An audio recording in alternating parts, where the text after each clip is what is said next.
Welcome, everybody, to the 28th episode of Axioms on Trial. This time we're going to be discussing really just things with, I guess, really any topic in between Islam, atheism, anywhere in between those two goalposts.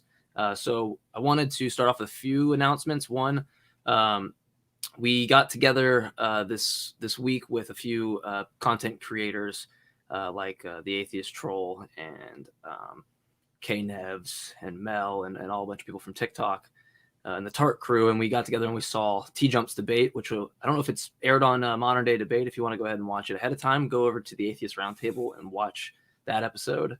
It was really fun to be there live and get to meet all these people. So I wanted to extend my thanks to all the people that came out and spent their hard-earned money to get on a plane and fly out to Macon and hang out. It was real fun.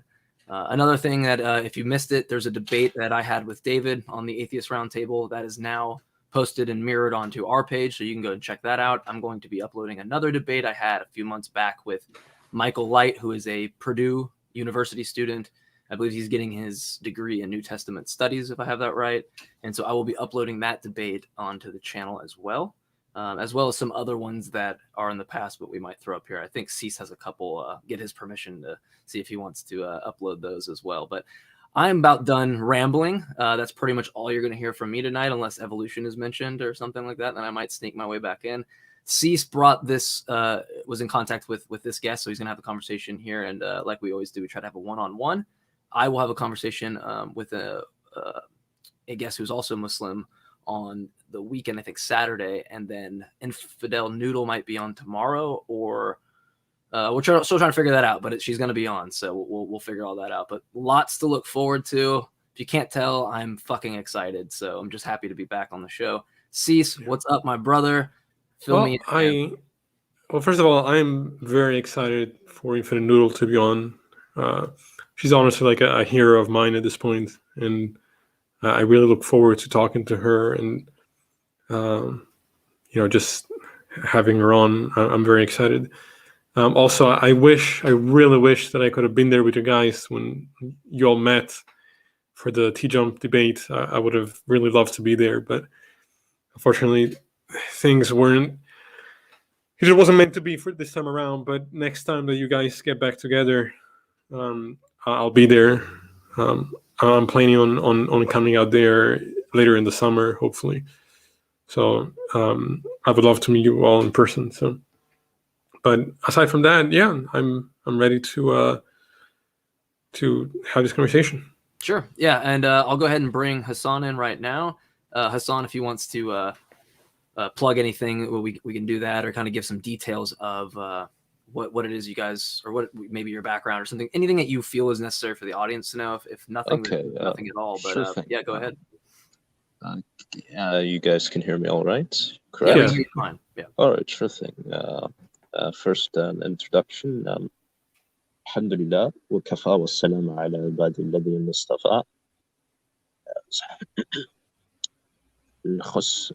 خص النبي المجتبى سيد المنهج والتدى محمد النبي الهدى سيد المنهج والتدى صلوات ربي والسلام عليه من ليلة من هذا أو إلى يوم من هذا إلى يوم الدين أما بعد. First of all, I guess I'm kind of new to this whole podcast thing. Anyway, first of all, my name is Hassan. As you can already tell, my background is mostly in theology, in a wider category within humanities, as they would say in the Western academic sphere. That's good.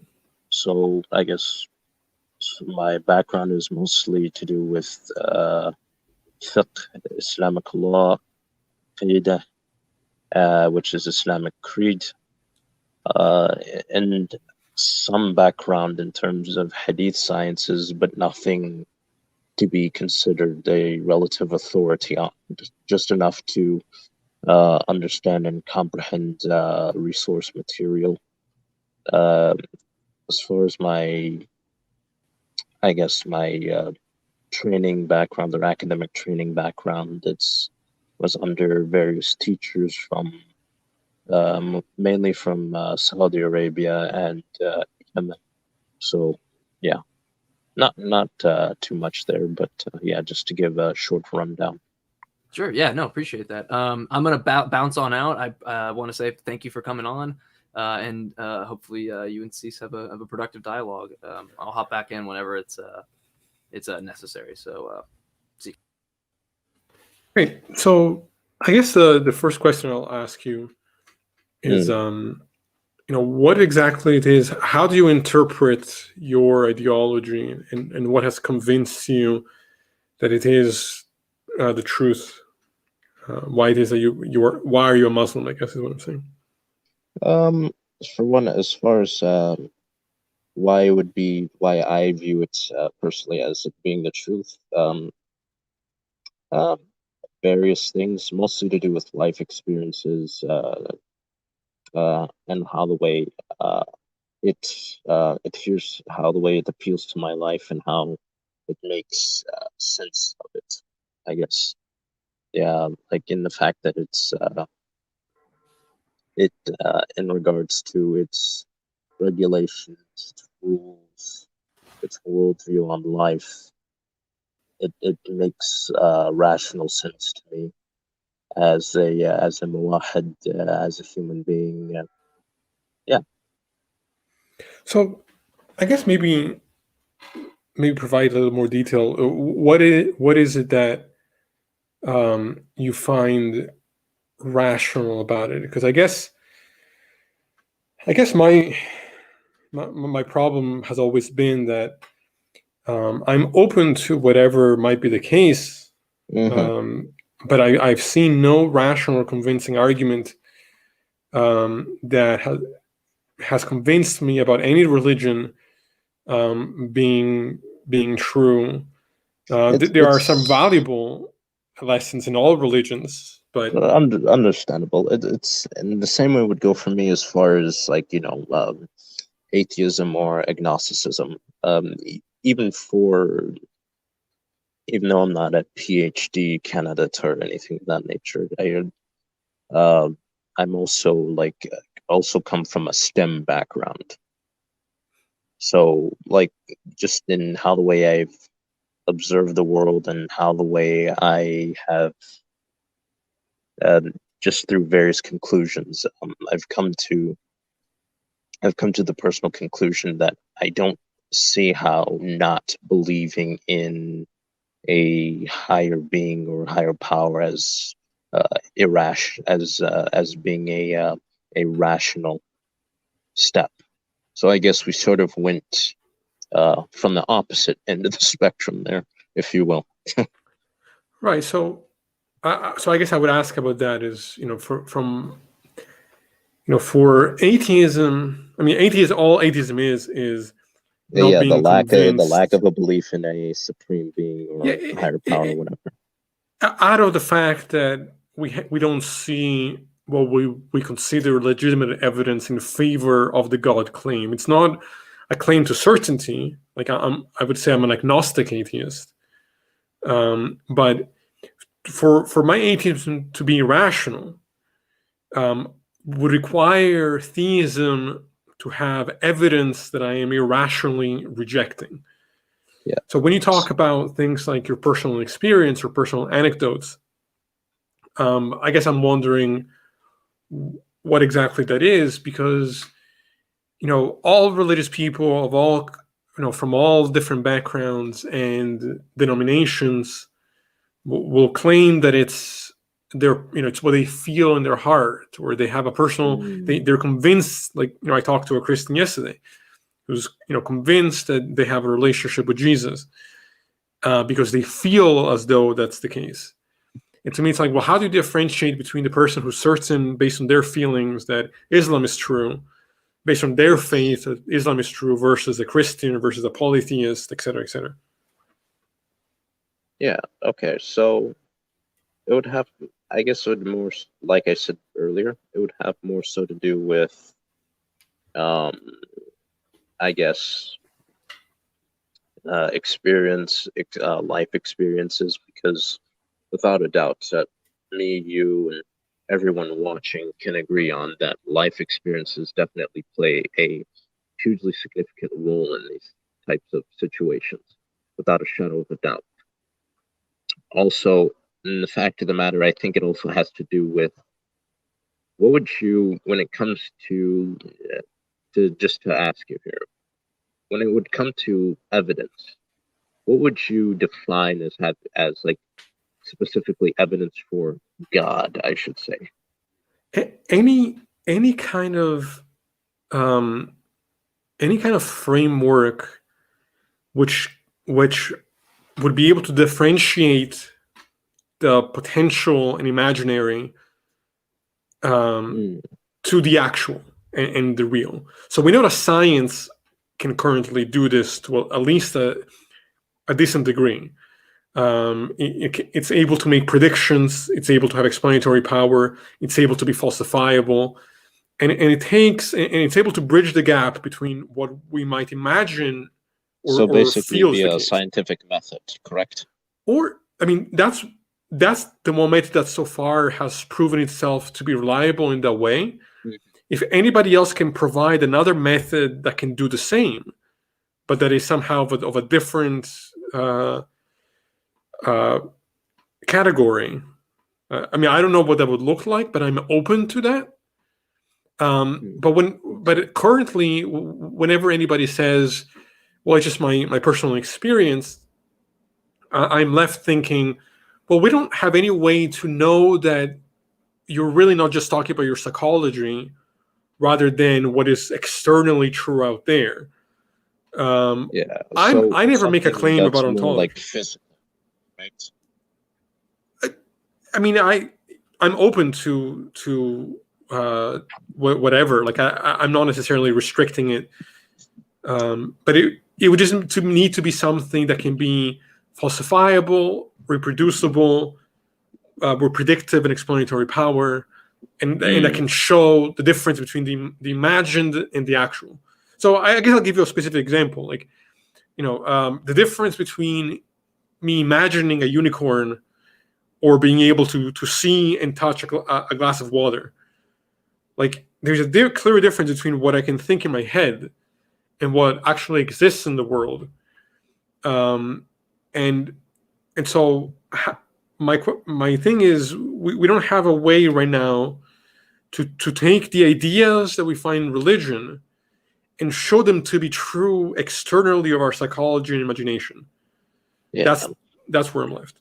Okay, so you're talking more on the aspect of, I get in the context of deities, or a deity, and also any kind of supernatural claim about resurrections, miracles, anything just to put something out there, in Islamic, in regards to the Islamic worldview, we do not believe in the resurrection.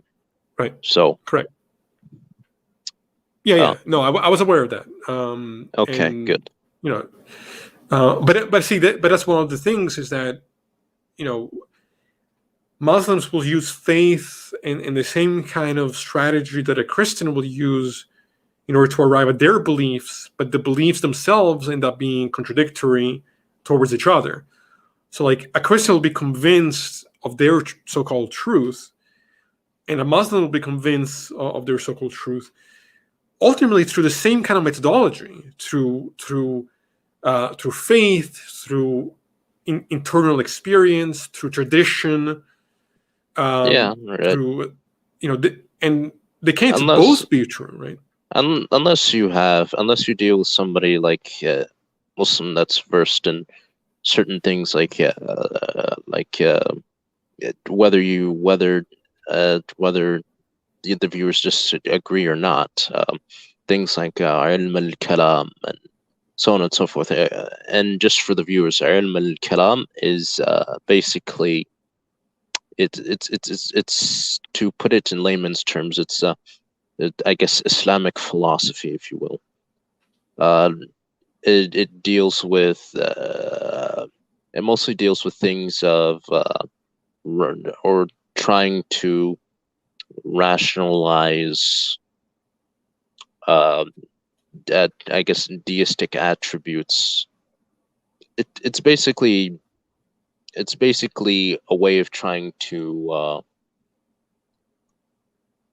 rationalize and explain the attributes of God, or Allah subhanahu wa ta'ala, to individuals who necessarily aren't well versed in this field. Right. And that's essentially why kalam developed. It go on. Yeah, well, yeah. So I should have added that as well. That obviously there are theists on all sides that try to ground God doing philosophy. I mean, that's true. I mean, the kalam argument, the cosmological argument, are also different the ways. Contingency argument as well. Sure, the contingency. That. Right. Ultimately, I think all those approaches fail for a number of different reasons. Some of those reasons we've gone over on the show already. But no, I get what you're saying.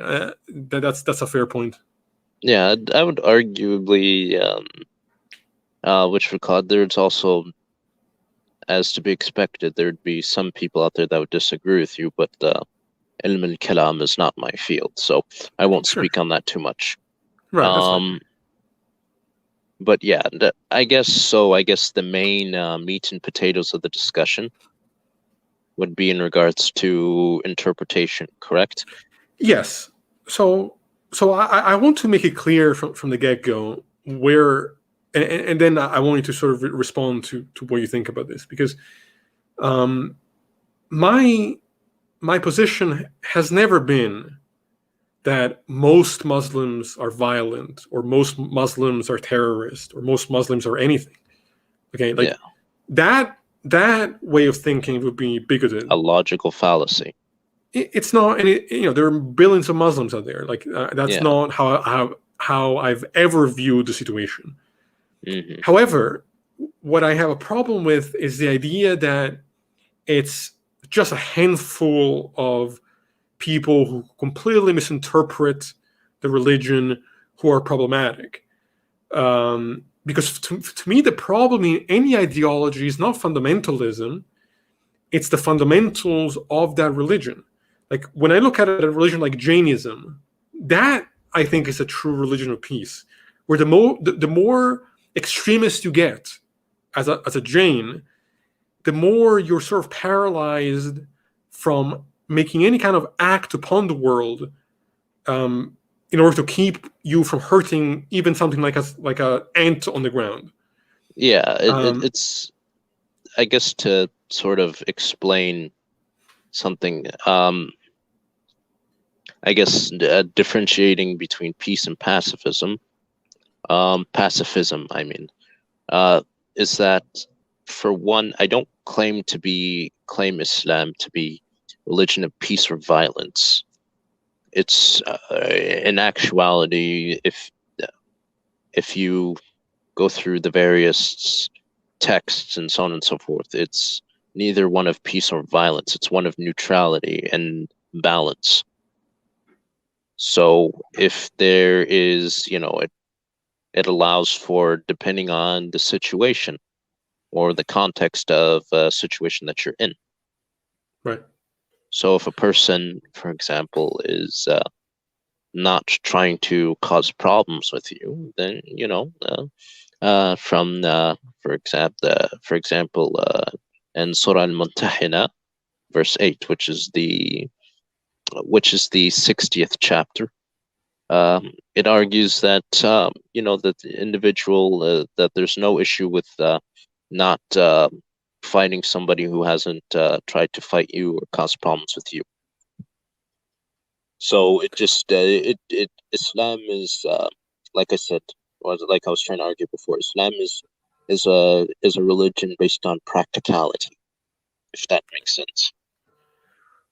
Right. So I'm actually in agreement in the sense that, I wouldn't claim that any religion is only one thing. Like clearly there are verses in the Quran that are not violent and that are for union and peace. And there are verses that I think are violent. Now, I can understand people say that, well, there is a context to where violence is allowed and a context where it's not. And I guess, my concern is that often the context that's used to sort of justify certain kinds of violence seems to me to be immoral, or the context to just justify what I think is blatant sexism. I find to be immoral. Now we can sort of go over some of these verses, and you can tell me why you think maybe I'm misinterpreting what these things are saying. Yeah, and also to be fair, I think it would also be fair that we should have try to have a clearly defined understanding of what sexism entails, because it seems to be a very loosely used word that doesn't seem to have a whole lot of well-defined parameters, if you will. Sure. So I'll attempt to define it. I think it's any kind of ideology or attempt to subjugate the opposite sex, and to view them as lesser than, or try to hold them under a certain type of expectation. Yeah, I mean, the thing also applies for men too, at least in the Islamic paradigm.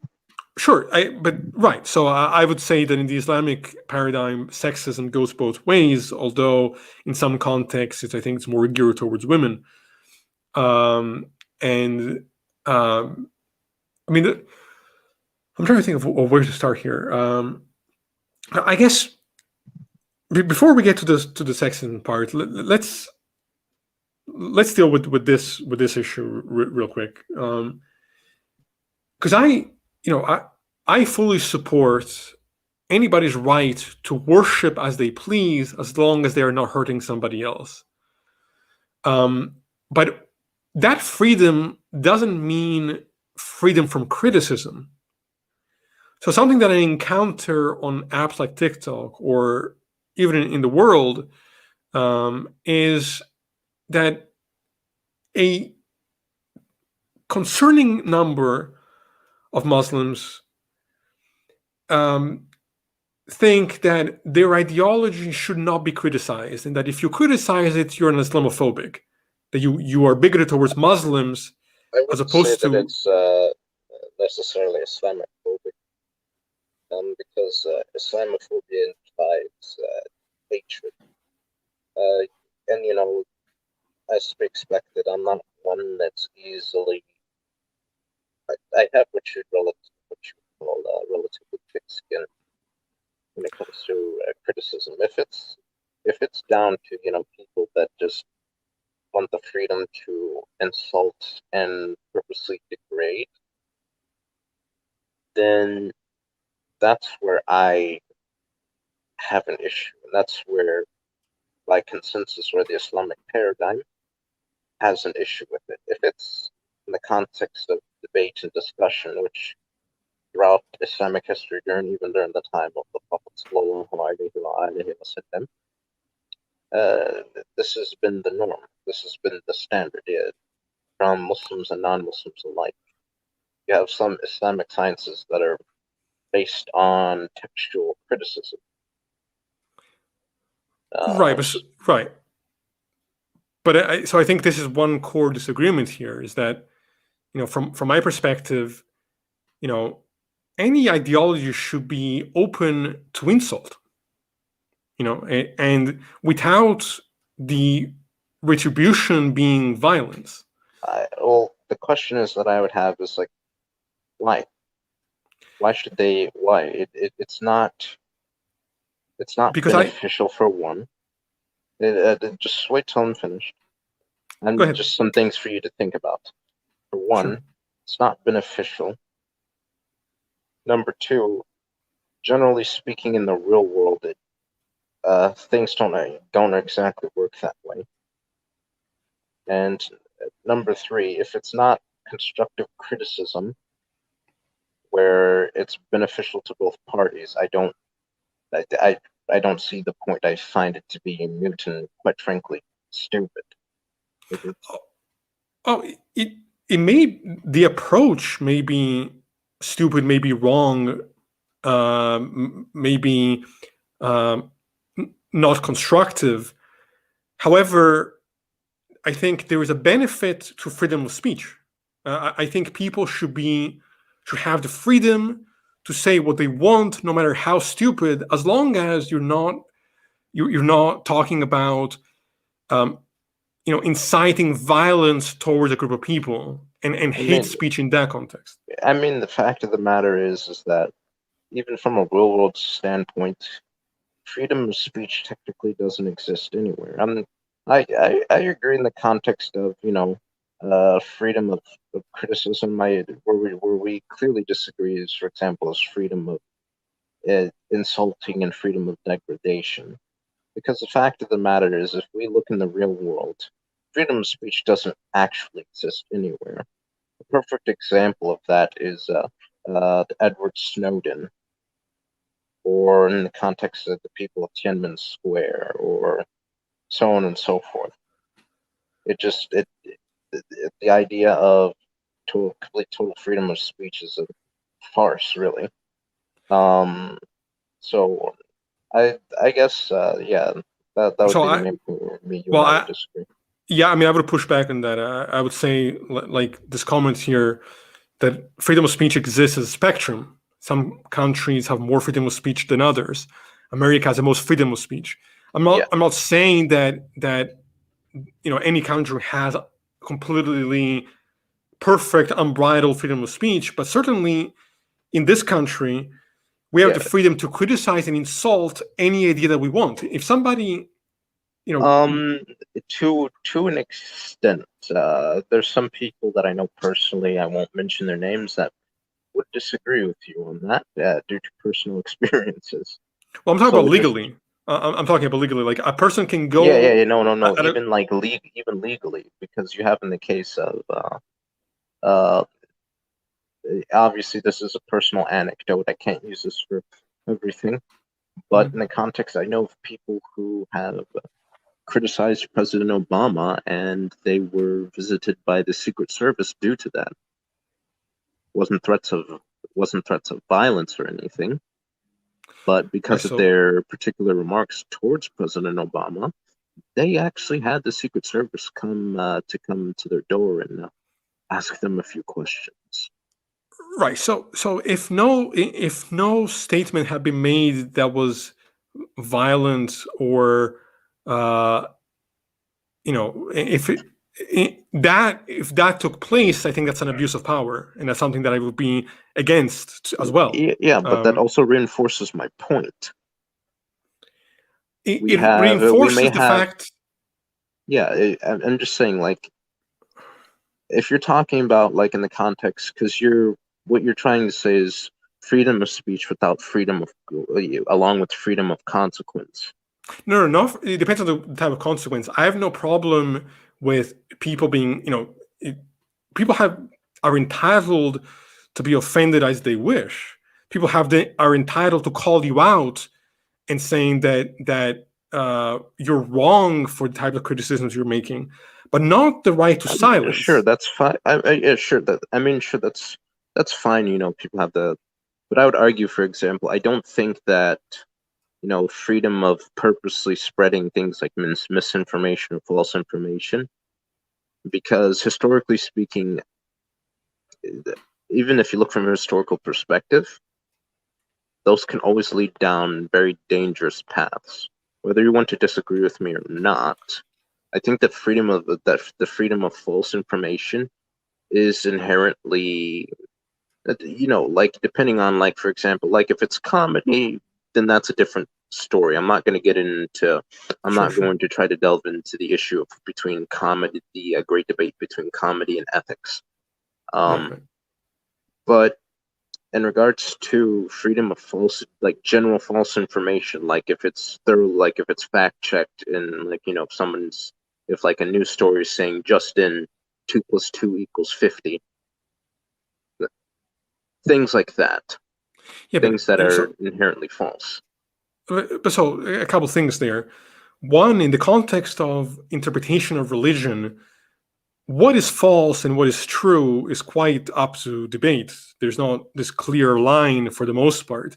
I mean, number two, okay, go ahead. Sorry. Well, number two, again, I from my perspective, the example you brought sounds like, using one injustice to excuse another. I think someone pointed out in the comment. If what you claimed about the Obama administration is true, I would have as much of a problem with that as I would with, any religious group trying to silence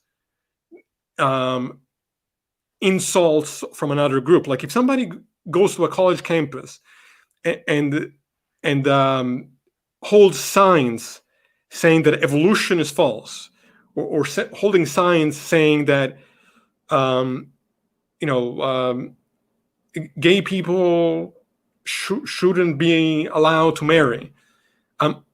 I find those messages repulsive and wrong, but I defend their freedom to do so. I defend basically the Voltaire standpoint, correct? May not necessarily agree with what you have to say, but I will defend what you say to the death. Correct. Correct. Like, I think that's necessary for a free society to function, and maybe we don't view freedom on quite, we don't value that on the same level, which is fine. I mean, I mean, like, the fact of the matter is I'm arguing from this basically on a real world standpoint, not necessarily from an idealistic or an ideological standpoint. And Right. once again, going back to the very beginning of the podcast where I said, part of it deals with our worldview, our various worldviews that are molded by our life experiences, et cetera, et cetera. Sure. Is that okay? Go on. Well, no, so let's keep it to a real world basis. Yeah, I don't. When the Charlie Hebdo wrote the cartoons depicting Muhammad, the retaliation of burning of embassies and people getting murdered in the streets, again, not by most Muslims. I would never think this for a second. But why is it that it was the cartoonists that were criticized as having responsibility, as opposed to the recognition that depicting it has a lot to do result with in history. violence? Well, Sure. In the context of France, there's a long history, and it's quite dark. Matter of fact, France has actually had a long history of trying to attempt to do this and stuff. All the way since the days of the Ottomans. As a matter of fact, there was a similar situation, I believe, in the 17 or 1800s, where the French were trying to pull something off like this, and the Ottoman Sultan threatened to send, actually promised the then Prime Minister of France that if they attempted to publish it, that he promised to send Ottoman boots into Paris. And they just ended up ceasing and desisting from said publications. So this is normal, and also France's history with the Muslim world, the fact their brutal colonization of North Africa, which I would arguably say was to an extent France's history is. People are probably going to disagree with me on this, but I don't care. I would arguably say that, to an extent, that France was more or less worse than the Nazis, due to their various escapades and ventures, if you will. So, when looking at a situation like that, it would be smart to actually look at it from a historical standpoint. Right. So I will say, for the record, I don't support the history of colonialism and imperialism from any country, but there's no historical context that, in my mind, excuses. I mean, you just said. I mean, I want to make sure that I got this straight. Mm-hmm. From your perspective, it's normal from the context of Islamic belief that the response to mocking of the religion should be met with violence. Is that what you're saying? I mean, there's certain things that that are just like a no-go. As far as like if you disagree with said context or said verses, I mean, that's fine. I have no issue with that. It would be arguably. I'm going to basically explain this to you in a way that's maybe more easily understandable to the viewers, of people who, for example, a very big and very common one is people who degrade and insult somebody else's mother, and as a result, they get physically put in their place, so to speak. Similar to that, it has to do with our culture of honoring our prophets and our religious figures and so on and so forth. It's an aspect of our religion, even down to honoring our parents and honoring our mothers, and especially honoring our women folk. A lot of people don't. A lot of non-Muslims don't really understand this. Like, the honor of our women folk is a very huge aspect in Islam. So I don't think, personally, I do not believe that the idea of a freedom of insult or degradation should necessarily apply. Freedom of constructive criticism, sure, I'm all for it. It is in a lot of cases it gives people a better understanding of their own worldview. I wouldn't be where it is today without such a situation. Right. So, I mean, there's a number of things here. I mean, this is definitely a core disagreement. From my perspective, I can respect someone as a person, but I don't have to respect their beliefs, and I don't need to. You don't have to. I'm not saying that you're required to respect their beliefs, but at the same time, I don't see why it makes any sense whatsoever, or what's the point of it. If you don't, if you don't respect their beliefs, then fine. But the need to babble about it's just like, why? Just don't say anything at all. Because I think that is my individual right. If I want to babble about it, whether my interpretation is right or wrong, and it may be wrong. In a civil society, I should be able to say what I want without the threat of violence, physical violence. I may be insulted. Like if somebody insults my mother, right? I might have the desire to punch him in the face. Okay, but should there be a society with laws and infrastructure that one allows for the person to then end up in jail, or two, should the fact that they insulted my mother excuse me killing that person? It's an issue of balance. As far as that would also be subjective, because if you ask, I mean, like, the fact of the matter is it's like I've been in societies and lived in societies where we're doing such a thing, like insulting someone's mother or woman folk. I mean, just to give a personal background about me, the culture I come from, if you want to start a fight with someone, just mention their mother's name, and you got a fight right there. I'm not kidding, by the way. No, I believe you, but this is what I'm saying. It's just like the fact of the matter. And this is probably where you and I come to disagree on the standpoint, is that is due to our, I guess, possibly due to our experiences, is that I just see the world for as it is when it comes to these things. I realistically expect that if you say certain things, there's going to be consequences. So what I'm saying is that is wrong. That I see that as, because that's not the case all over the world. That is the case with certain particular ideologies, and from my perspective, they are repressive ideologies which should be combated till the end. I don't, as far as colonialism,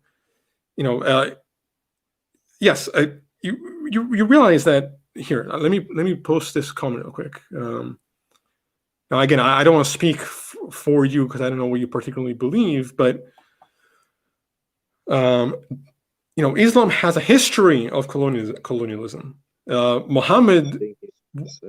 I'm reading it. Interesting. It criticizes colonialism when he almost certainly supports offensive jihad of Qalab by Muhammad and his successors colonizing non-Muslim lands. Again, I don't know you, so I'm not going to jump to that conclusion necessarily. But it sounds like, to me, it sounds like there is an excuse of clearly, objectively moral behavior, because some people have a culture that produces that kind of, or certain interpretations that produce that kind of reactionary behavior. I don't care how racist the French cartoonists may have been, which I don't think they were, but I can understand there's a context there.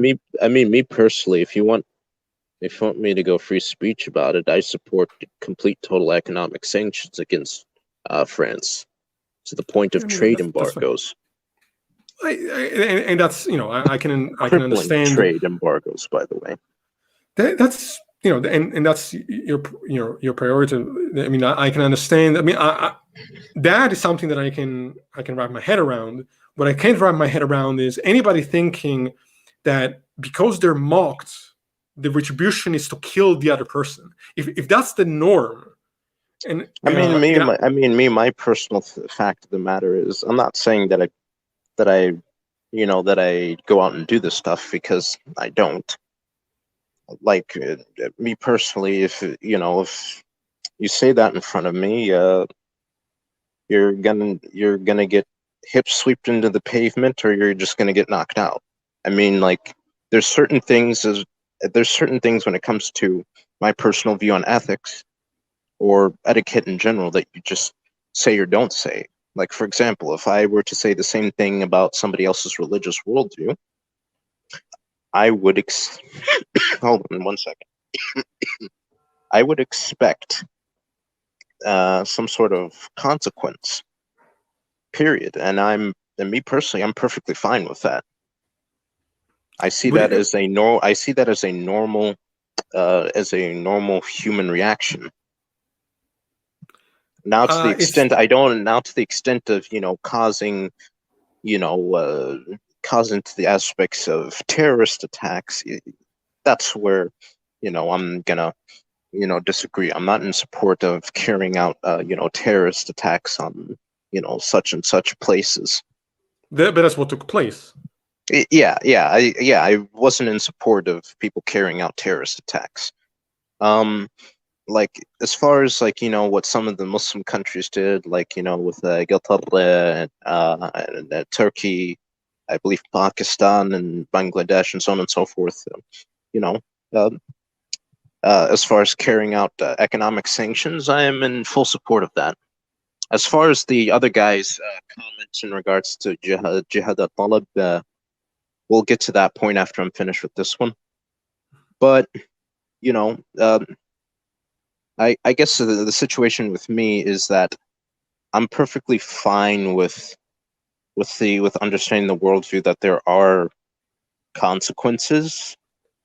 But as far as freedom of criticism, depending on what it is, I think that there would be, that we should have more of a means to criticize worldviews for the purpose of debate and discussion and education and so on and so forth.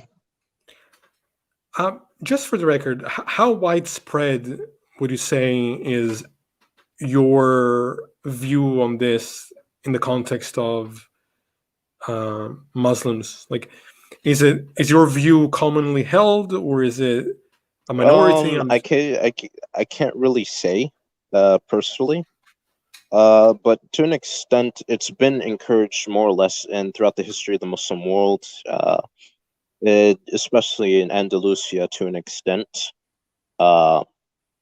Those of people who don't know, Andalusia, not talking about the current Spanish state of Andalusia, but specifically the Islamic Iberia.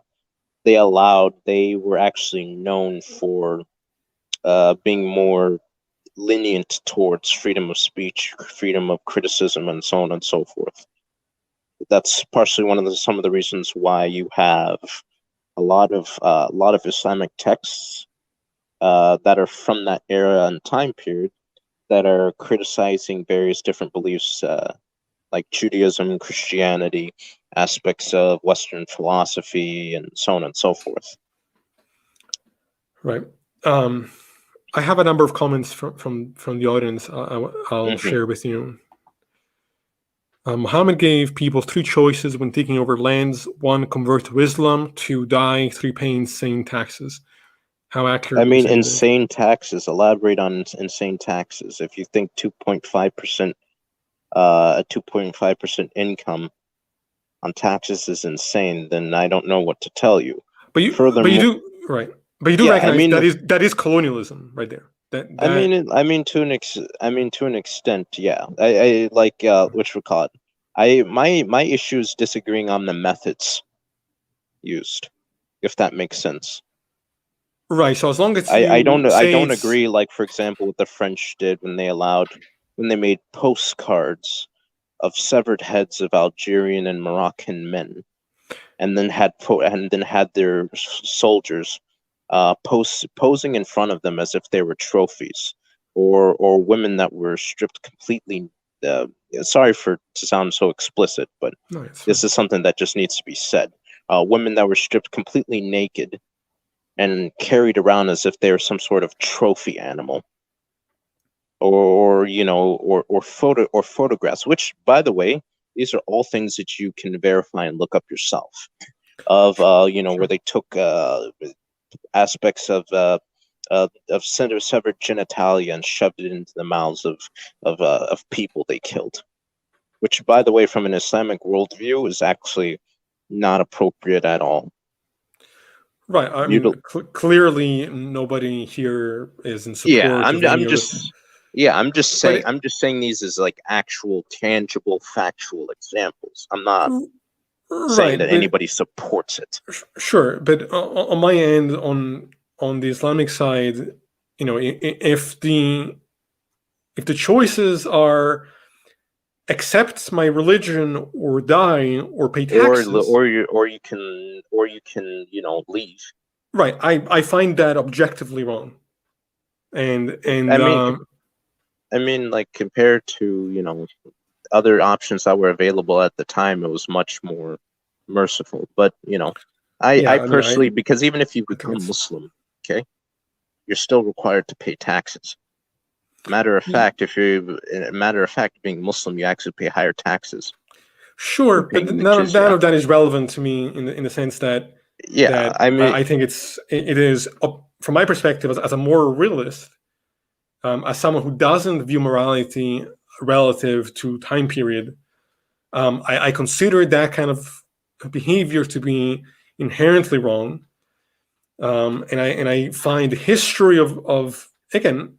Yes, there are many countries with many ideologies. And you do realize that the taxes apply to people that, for one, are mentally able, and it doesn't apply to women, clergy, or anything of the nature. Like, if you're poor and you can't afford to pay it, then it's not going to be, that issue is not going to be on you.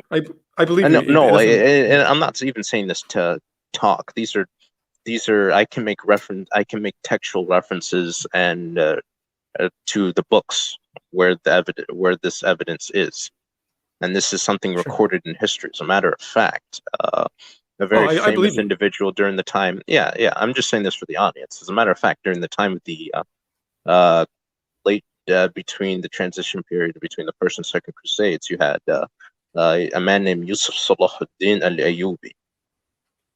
Something that he did where a lot of the people, a lot of the Christians, after he defeated the Crusaders, there was a significant portion of the people, of the Christians there, that could not afford to pay the jizya.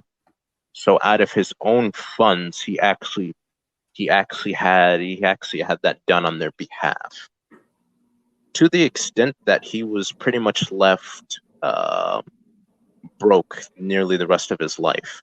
So much so that his own family couldn't even afford his funeral when he died. So it really depends. It just really depends on the matter. So, another question for you. You mentioned that in Islam you hold women to high respect. Yeah, we just don't allow, like, as far as them being like a caliph or a sultan, then no. This is a men's rule. This is a man's rule. Right. So my question is, I mean, from my perspective, the history shows quite a different narrative. I'm talking about from the aspects of theological texts. So am I. I'm trying to find the exact quote here. Maybe you can talking show about me. As one of the ones that you're bringing up, the hadith, or the hadith of women being more deficient in their religion than men.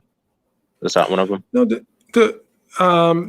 one, I wasn't thinking about one in particular. I was more thinking about the idea that a woman's testimony is worth half of a man's. I was thinking Yeah, of the things like modesty yeah, culture. yeah. As far as testimony, yeah, that has more to deal with, you know, from a mental and psychological aspect, because it recognizes the fact of the psychological makeup of men and women are different. And the Islamic worldview, whether or not you agree with it, is not Yeah, I think it's not bullshit. much of my concern. Not any of my concern. Is that women generally tend to be more forgetful and so on and so forth. Other than that, it's not saying that a woman's testimony is obvious. It's not saying that a woman's testimony is invalid. No, but it's saying that it's worth less than a man's. Okay, and it has to do with the factors that I told you. That's Right, whether or not I'm not going which I to. completely reject. Right, which I reject as being completely fallacious. Like I don't think those things are actually grounded in reality. They're grounded in sexism. Depending on who you ask, that, like I said, I'm not going to speak on behalf of women. That's not. I'm a guy, so I'm not talking about on behalf of women. I'm talking about on behalf of on the sciences of development between male and females. These are things that, yes, clearly there are biological differences between the two, as well as psychological and physiological. None of which relate to the validity of testimony. They may relate to how certain situations may be approached, perhaps. Yeah, that would be like as far as things like testimony. As far as like psychology, I won't particularly speak on that matter. With all due respect, I'm not going to speak on things that are outside of my knowledge base. Like I'm not a psychologist, so I can't really speak on that behalf. I'm simply saying what it is that the Quran and Hadith say on the matter. Yeah, I'm fully aware of what it says, but the fact of the matter is as far as my justification as to why I believe in it or do not believe in it, but in this case I do. It's more so to do with my, like I said, life experiences and how the way I perceive genders. That being said, I don't view, for the viewers out there, I don't actually view women to be inferior. I just recognize the fact that men and women are different. Whether or not you guys agree or disagree, if you guys disagree, you guys can kick rocks. I don't care. But right. I recognize the fact that, men and women are different even on a mental and psychological level. But as far as psychology is speaking, I don't really know much about that, so I won't speak on that. And as far as the full sharh or explanation of that text, I won't speak on too much either because I haven't really delved into it that much. So yeah. When you claim that you don't see them as inferior, but then support the notion that their testimony is worth less because of psychological reasons, that I think has a lot of tension there. And I would expect that it does.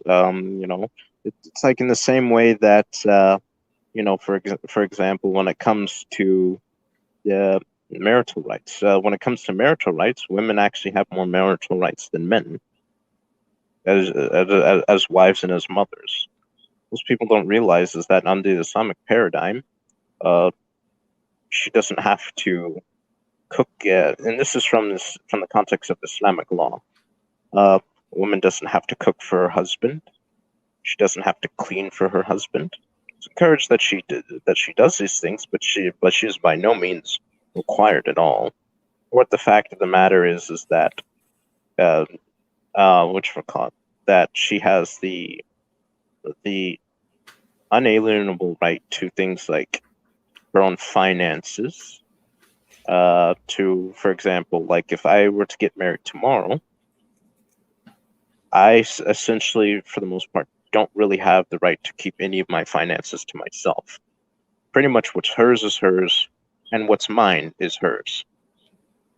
So it would all depend. So when people say that we're talking about how, the Islamic worldview is towards women being degrading or sexist, that's definitely subject to debate and cultural interpretation, if you will. I would say that it's pretty clear, and in some ways, perhaps without realizing it, I think you're sort of reinforcing that perspective, which I'm Yeah, I don't. to some The degree thing is surprised I don't about. confirm. Yeah, the thing is I don't conform to leftist leaning or liberal leaning postmodernistic worldviews, and I'm not going to Oh, I'm not a apologize for it. postmodern. No, Yeah, I'm not that saying that that's you fine. are either. I'm just saying that like just modernist or postmodern or whatever it is. I don't Big difference. subscribe to modernistic worldviews. I like at the same Sure. time I'm not like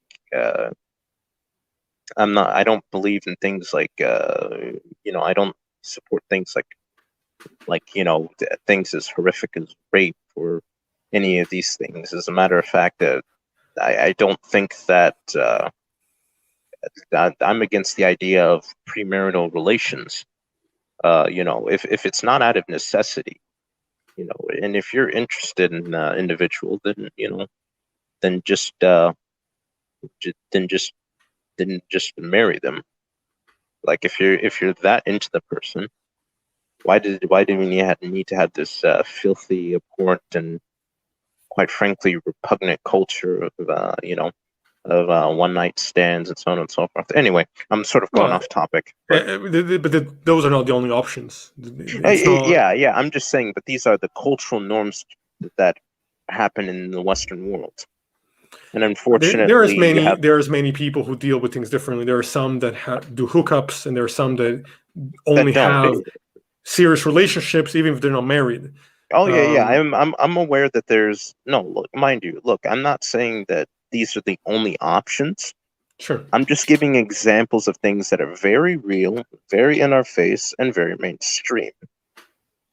So, how would you without a respond? doubt, How would you respond to this comment? And I do want to ask, because I recently heard Islam has no punishment for rape. This is inherently false. Okay. The Kitab, I can give you references for books. Kitab al-Istikhdar, the Muwatta of Imam Malik, from the various of the Musannaf, which are hadith collections. As a matter of fact, in regards to Islam having no punishment for rape, is actually objectively false. Unfortunately, I cannot exit out of the podcast thing right now, otherwise it'll cancel everything. But I would be more than happy to later on, if need be, post various citations on the matter. There's literally volumes of it. As a matter of fact, from an Islamic, no, I'm just responding to the person. As a matter of fact, from the Islamic worldview, the punishment for rape is actually far harsher than what you'd find in the Western world. And to top it off, the victim is not held accountable. So how do you explain the fact that in certain Islamic cultures, if a woman gets raped, she has to marry the rapist? That's a cultural thing. You have to understand that unfortunately, in the worldview that we have today, a lot of Muslim lands, they take their culture more seriously than they take their faith. People may get offended. But how does that culture come about? A lot of that, you have to understand that these cultures happened, usually came about way before Islam came into the picture. Because there's quite a number of Sorry, go ahead. Sorry, hold on one second.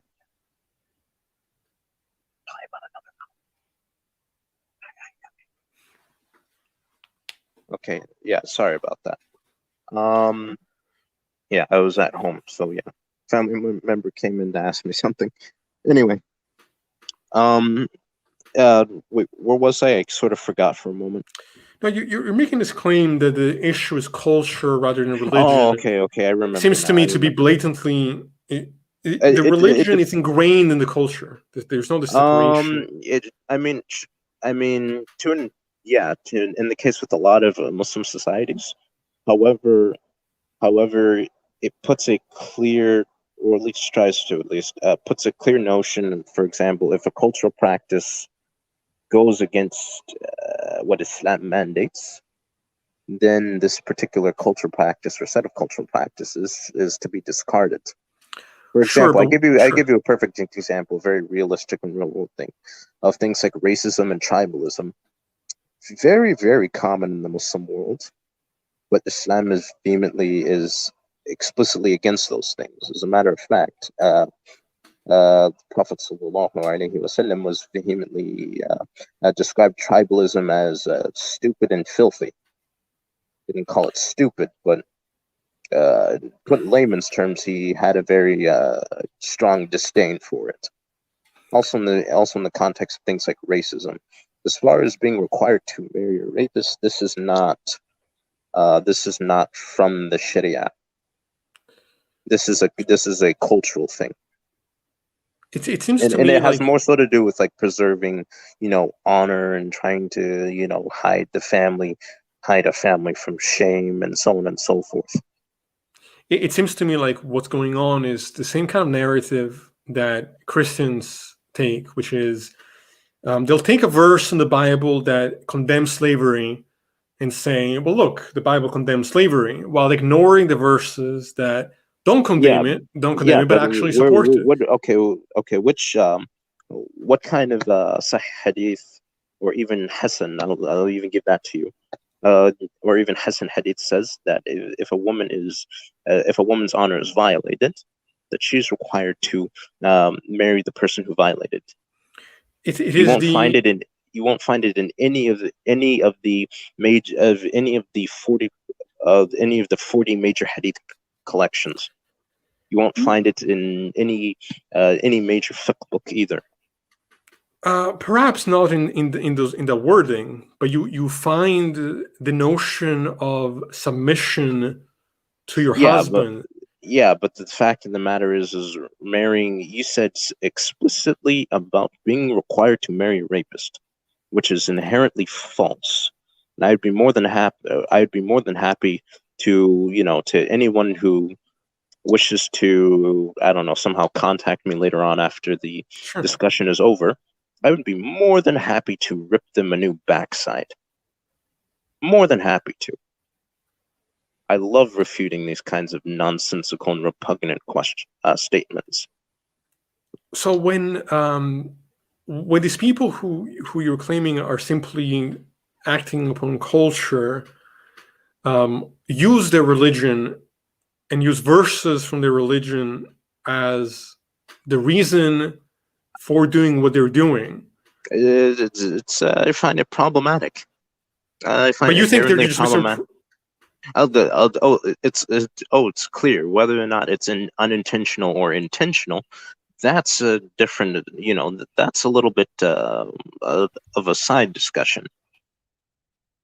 But you also have quite a number of people that aren't even qualified or educated on these particular matters, but they, it's actually very common, unfortunately, for many people in the Muslim world to take things out of context or so on and so forth. A perfect example of this is when back in 2001, when Osama bin Laden, he cited a ruling from the time period of Ibn Taymiyyah in regards to the Mongol invasions. He produced Ibn Taymiyyah. I'm sure you've probably heard of him. Sure. Ibn Taymiyyah, he produced a fatwa against the Mongols in regards to their invasions and conquests of the Muslim lands. He basically reused that ruling made by Ibn Taymiyyah as a means of justification for, what in regards to the United States. Yeah. So that's a well-known thing. I recently heard a someone on a Muslim on social media with a large following making the claim that according to Islam, if a woman refuses a her husband sexual relations without a good reason, that they will be cursed. Yes. Is that accurate of a description Yeah. or is Yes, that because that's one of the rights to marriage. Because for one, and this is another thing, women aren't Islamically, women aren't as far as marriage is a consensual transaction. So woman is not required to be forced into a marriage. However, that being said, in Islam there are set, I guess, standards and rules for a marriage. For example, in Islam, there's the marital rights of the wife on her husband, and there's the rights of the husband on the wife. One of those being is the right to intimacy. This is just I'm not going to move around in circles. This is just how it is, and Sure. I think that's something that needs to be explained. And quite frankly, and if she has a problem with that, then she can just get khula and end of that. Right. So That's from my perspective, that is she agreed to the contract. She agreed to I the couldn't care rules. less. I couldn't. I mean, I understand that, and I will say one thing. I will say this to you. I appreciate your honesty. I appreciate. Also, wait, another thing, real quick here. Another thing. Just a side note. This is a little bit more, I guess, spicy, but even in the context of intimacy, many people don't realize this. Is that a man cannot pull out of his wife in coitus without her consent either, because that's actually her Islamic right in a marriage as well. So yeah, and also the right to women also has the right to sexual pleasure. But I'm not going to get too much into that because I don't think it's necessarily that appropriate of a topic for this discussion. Oh, I think it's entirely appropriate because I think this is exactly the problem. On one hand, you're saying that Islam is against rape, and on the other, you're making, from my perspective, you're making excuses for manipulative behavior. Because the definition of rape is something as non-consensual sexual interaction. And within a marriage, you cannot consent to have sex with your husband. It's already when you consent to marriage, that's part of the agreement. So it's already been the matter of consent's already been preset. However, like I said, if it's within, you also have to understand within the Islamic worldview, the issue of intimacy is within bounds.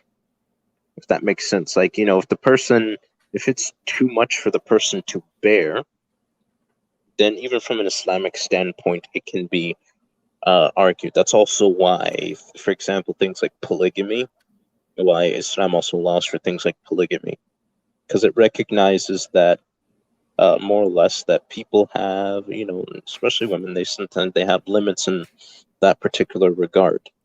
I want to be crystal clear on this for anybody listening now and in the future.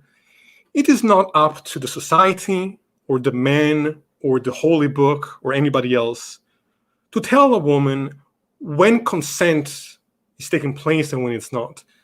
A marriage is not the established consent that then lasts for eternity, as far as I'm concerned. I understand that your religion views it differently. Yeah, but that's a subjective view on marriage.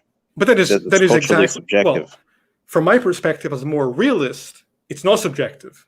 From my perspective, and maybe we can have this conversation at some point. These are things that I hold to be objectively true, and that I think I can argue for them being objectively true philosophically on a number of different levels. I don't think this is a subjective, because again, I'm not a moral relativist. So the fact that Muslims have this view of marriage, okay, great. I'm glad to know that I'm not crazy or bigoted to think that that the culture and the religion has a real problem if that is how it views consent. I mean, the fact of the matter is if you don't understand the theological background of the matter, you've explained it. I'm just speaking. I'm fine. not saying to you particularly. Right. I'm just saying that the fact of the matter is that, you know, it.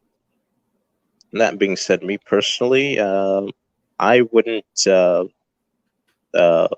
I would personally prefer someone who doesn't have an issue with, you know, things pertaining to intimacy.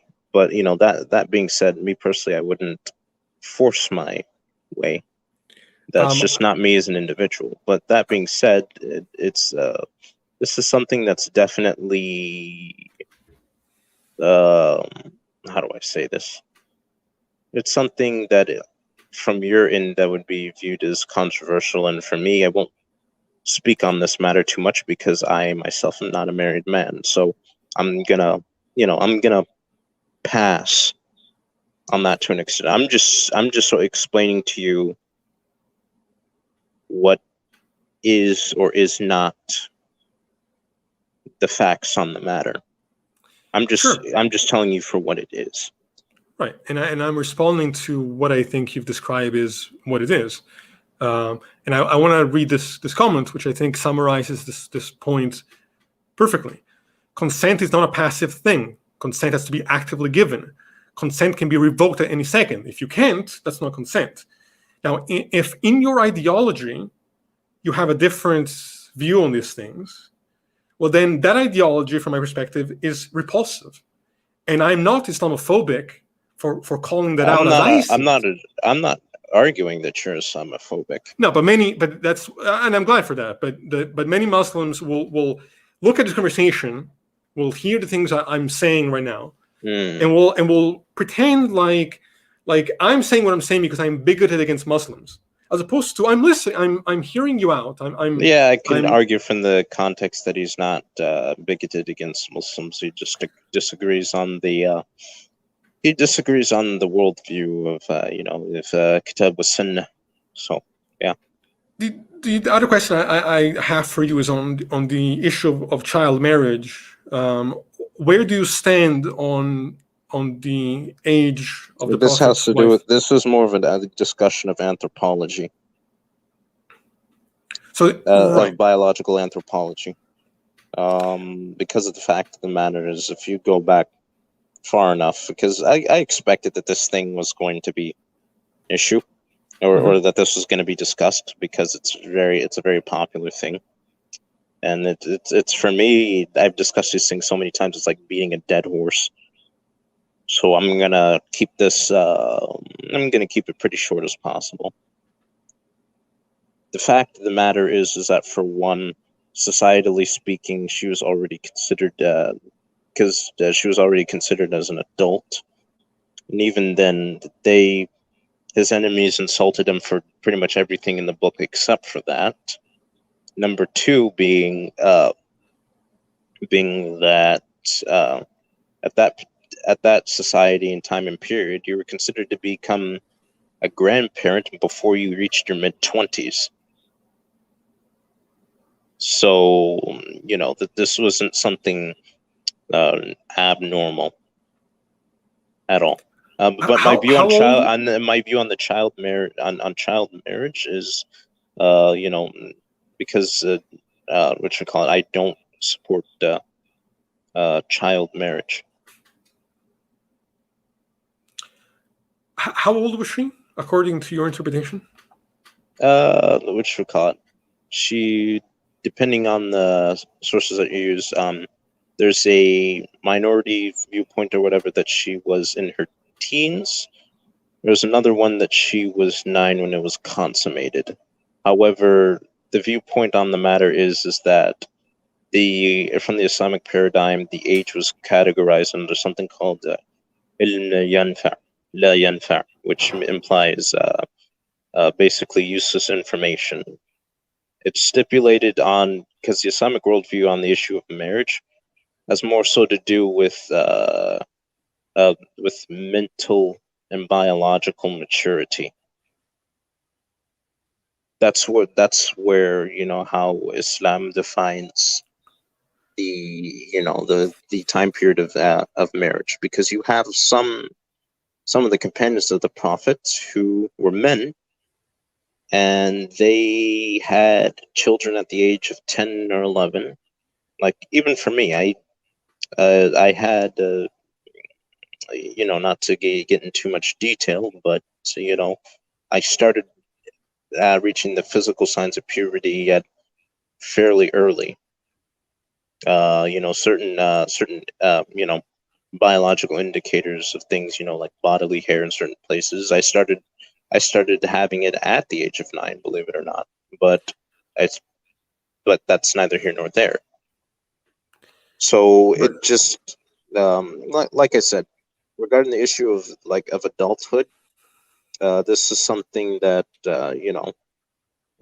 as far as the Islamic mandate is speaking on, is that at that time period, you were taught to do all the things, pretty much everything that you were expected to do for the rest of your life at a very early age. And the moment you hit, you had, if you're a woman, that you had started having your menstrual cycles, or for a man that you had your wet dream, you were, considered, an adult.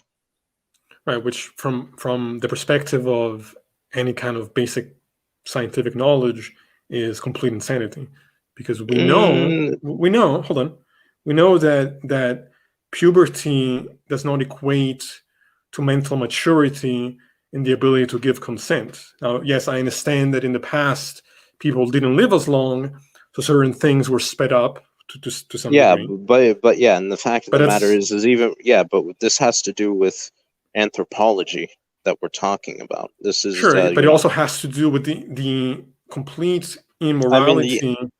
I wouldn't even arguably say that it's immoral as far as like children. Okay, yeah, having having sexual interactions with children. Yeah, that's I would arguably say that that's. But a 6, a 9, and a 12-year-old are children, and the fact that a child, the fact that someone 9 or 10. Let's not forget. Hold on a second.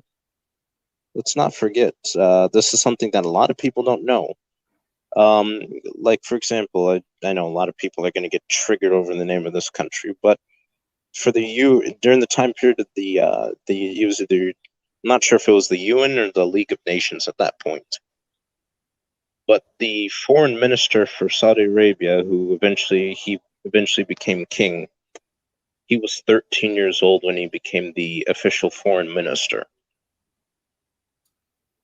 Because of the fact of the matter is that society, he was already considered a man, because for one, he knew all the things of what a society required. He knew how to carry out the tasks, and he was capable, biologically speaking, of reproduction. So for that society, that's when adulthood would happen. Sure. What you're telling me is that these societies had a very ignorant understanding of what adulthood and maturity was in the context of biology. I just posted a comment. 9-year-olds who have started their period do not have developed pelvises enough to safely deliver a baby. Here's another one. Aisha died at 67. An all-knowing God would know that. What's the point of telling Muhammad to marry her at 6? Died at 67. Well, the fact of the matter is like I said before, society, like partially what he was saying before, is that societies, they that was just the normal. That was just the norm. It didn't have anything to do with the issue of morality. It was to do with anthropology. But again, as it is entirely an issue from the perspective of a moral realist, because I don't consider morality to be dependent on time period and culture. And if your religion, that's where you and I partially disagree, because I believe that morality is a mix of things. There's some things that are objective, and there's some things that are historically circumstantial. Like I'm what you'd call a moral anti-realist. well, that makes sense. Yes. Mohammed society, they thought that slavery was acceptable. Or wait, Well, yeah, as the slavery was a historical necessity. As a matter of fact, since somebody wants to bring that one up, I mean, the fact of the matter is that pretty much the only reason why slavery isn't, even though it still exists today in the form of things like human trafficking and things pertaining to sex work, which I'm pretty sure some of the people in the comments are probably in full support of, not human trafficking, but in the context of online prostitution. Yes, is that consensual sex work. Yeah, as opposed to I completely disagree with things pertaining to prostitution, whether they be consensual or not. I consider them as societal and moral harms, because there's actually statistics on the matter that legalization of prostitution actually has not helped curb problems of human trafficking. I'd be more than happy to give you citations on that afterwards, if you sure. want. What kind of guy was Muhammad to get sexually aroused looking at a 9-year-old's body? What do you call such a man except a pedophile? Actually, that had nothing to do with sexual arousal, because for one, he actually waited till she was societally considered as an adult, which would have been what, 12? What was the age? Depending on whether or not that she had the menses. So, like, even technically, even from an Islamic standpoint, a person could be theoretically 25 years old, not be considered viable for marriage. Like, if they, like, as far as consummation is concerned, because you have people that develop puberty very late, but they would not. That wasn't the case. Yeah, but I'm just saying, to marry a child. Yeah, but as far as this, from an anthropological standpoint, adolescence is actually culturally subjective, and the concept of adolescence is actually fairly new. I mean, no, this is a fact. I'm not gonna weave my way around this. This is just a fact that water's wet, the sky is blue. 1 + 1 = 2, and this is something that's that this is from an anthropological standpoint objective. Yes, what is objective? What is objective is what is actual psychological maturity. That is objective, and it's not what you say. Even the concept of adolescence is also anthropologically subjective. It's funny because on one hand you say that you're not a postmodernist, but on the other you're entirely. That's not postmodernism. Oh, it's entirely postmodernist. The idea that these notions are socially constructed and culturally constructed is postmodernism. I don't think, like I said before, there's certain things that are and there's certain things that aren't. Right, but the idea that these things are, what you're saying is, but it's a historical and anthropological fact. It's not. It's that is not. It is. Do you study anthropology? Sure, I do, and I also study moral realism. I study psychology. I study biology. I study the evolution of morality throughout the ages. Have you read the book, The Anthropology of Adolescence? It actually explains this in detail. I don't know if I have read that one. It sounds familiar. If you get the chance to, I encourage you to read this book, because it actually heavily argues my perspective on this particular issue, actually. So this comment here, the facts is that the average age of starting puberty was the same in the ancient world as it is today, 12 to 13 in ancient Rome, Greece, and India. That's biology, not culturally relative. It was the same time in the ancient world as it is today. That's biology, not culturally relative. Actually, James, there'd be several different academics that would disagree with you on the matter.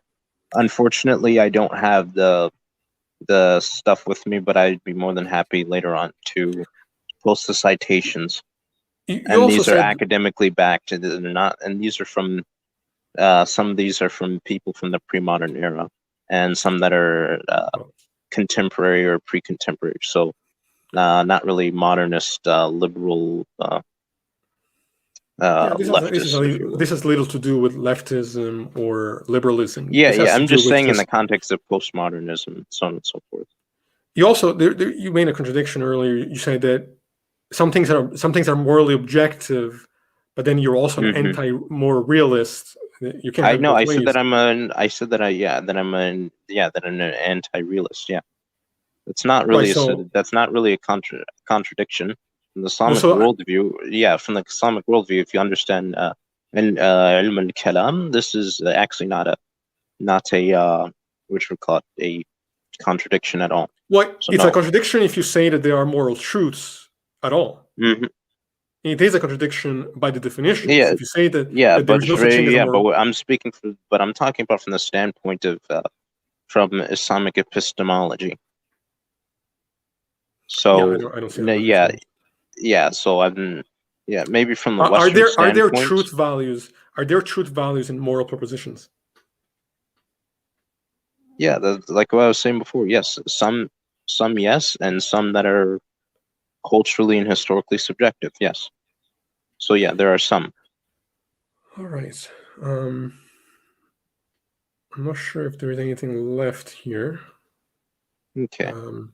Like I said, I'm not here to cause fights with people. I'm just, we wanted dialogue, so I presented it to you.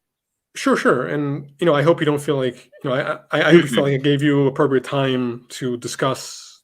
It's fine. It's as far as this, I'm glad we had these discussions. It's good to as far as sharing ideas and so on and so forth. That being said, I don't. Oh yeah, and also there's another thing that I forgot to address, but it's gonna come back. I'm not just to mind you, I'm not somebody who likes to beat around the bush. Sometimes I'll forget about it, and then as long as I'm reminded, I'll get back to that topic.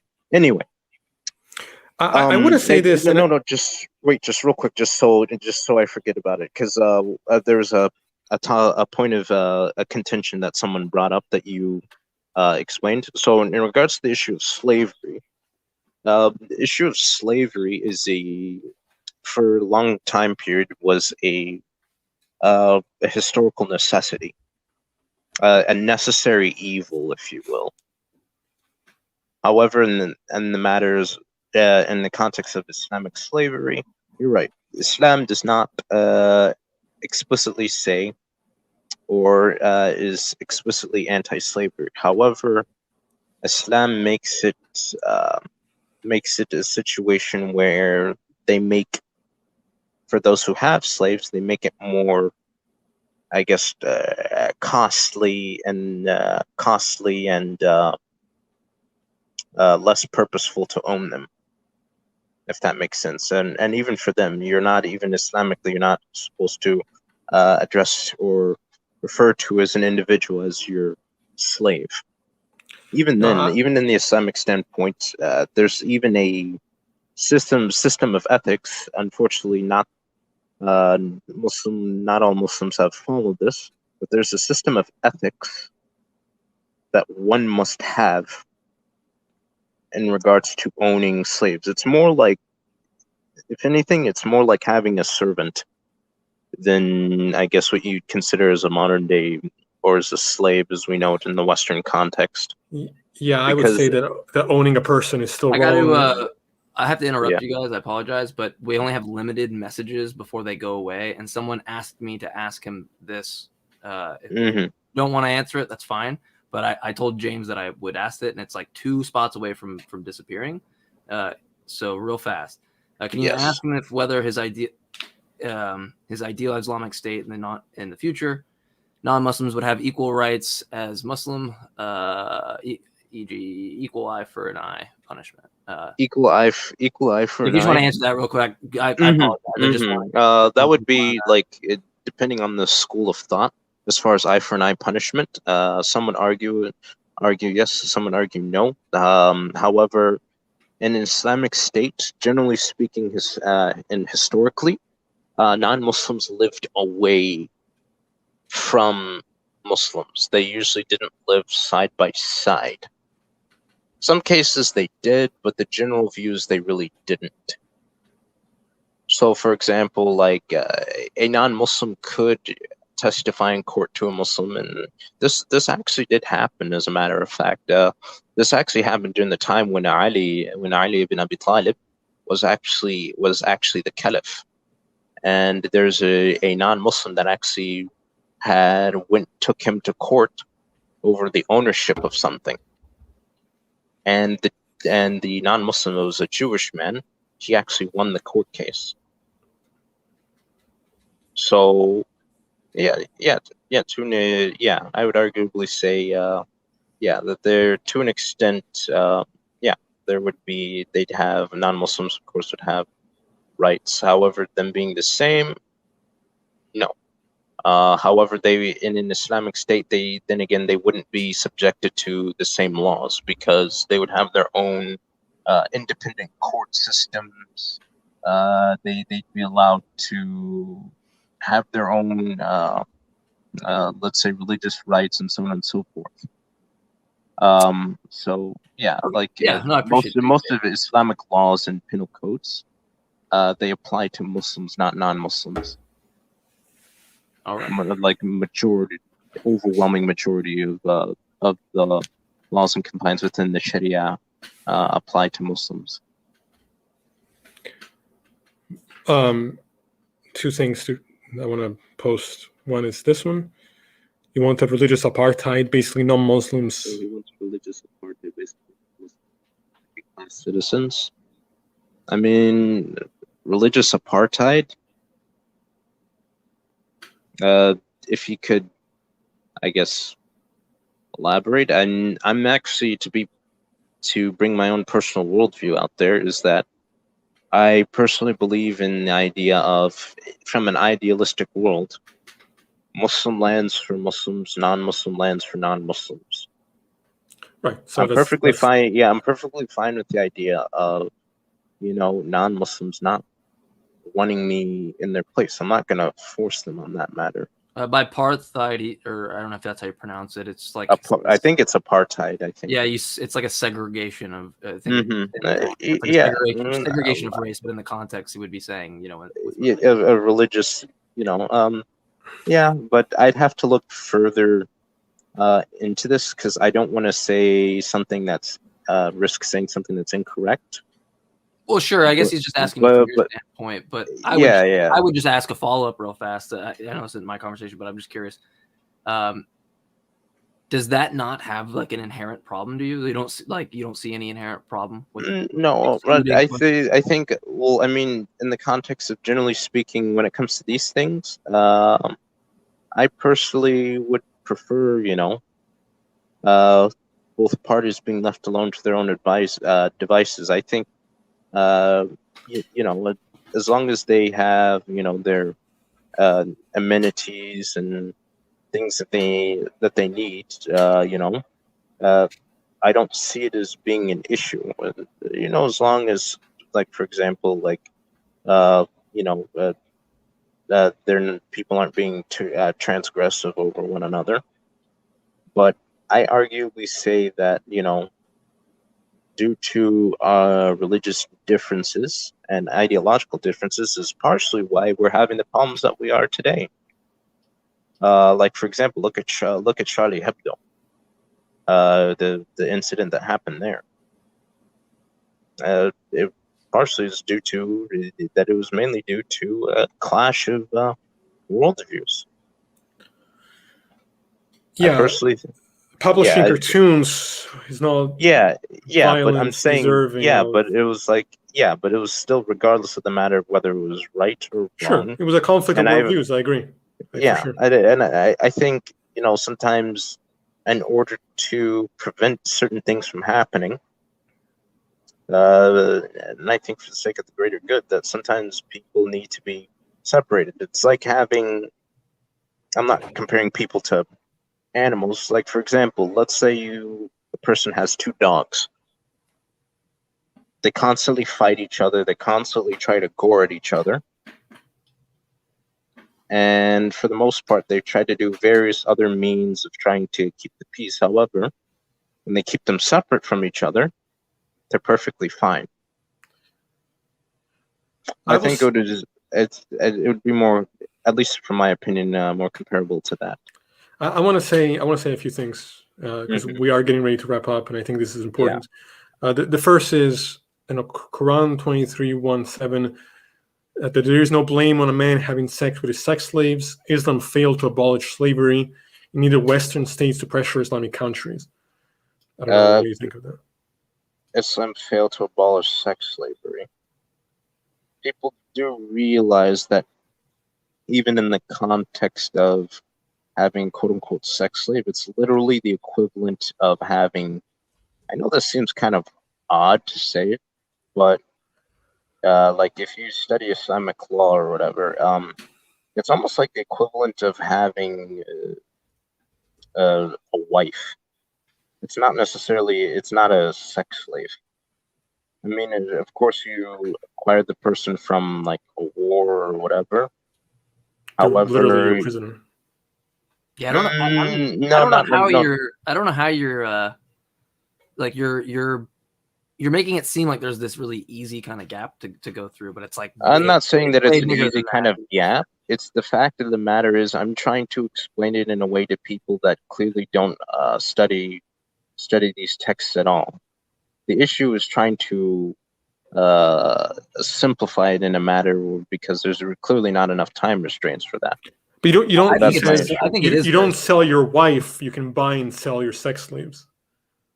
Yeah, I mean, yeah, and the fact of the matter, I'm just saying that it's similar. It's not like because even a slave had, like I was saying before, has rights, and even like for example, the rape of a slave is also resulting in capital punishment.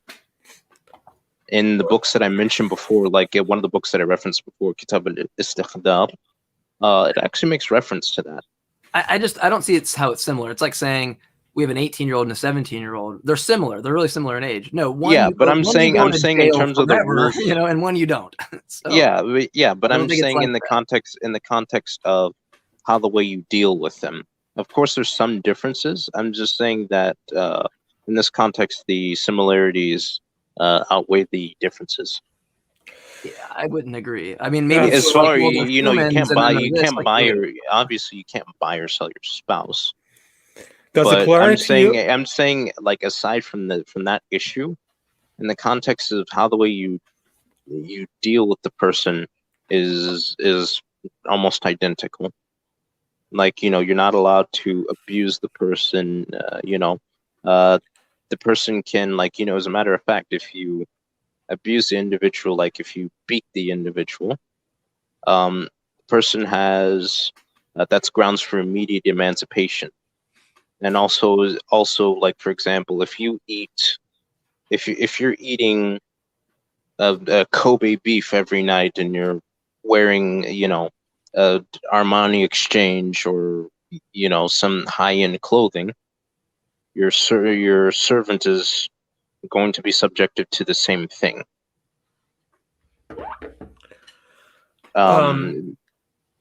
Feed as you are fed, clothed as you are clothed, type of thing.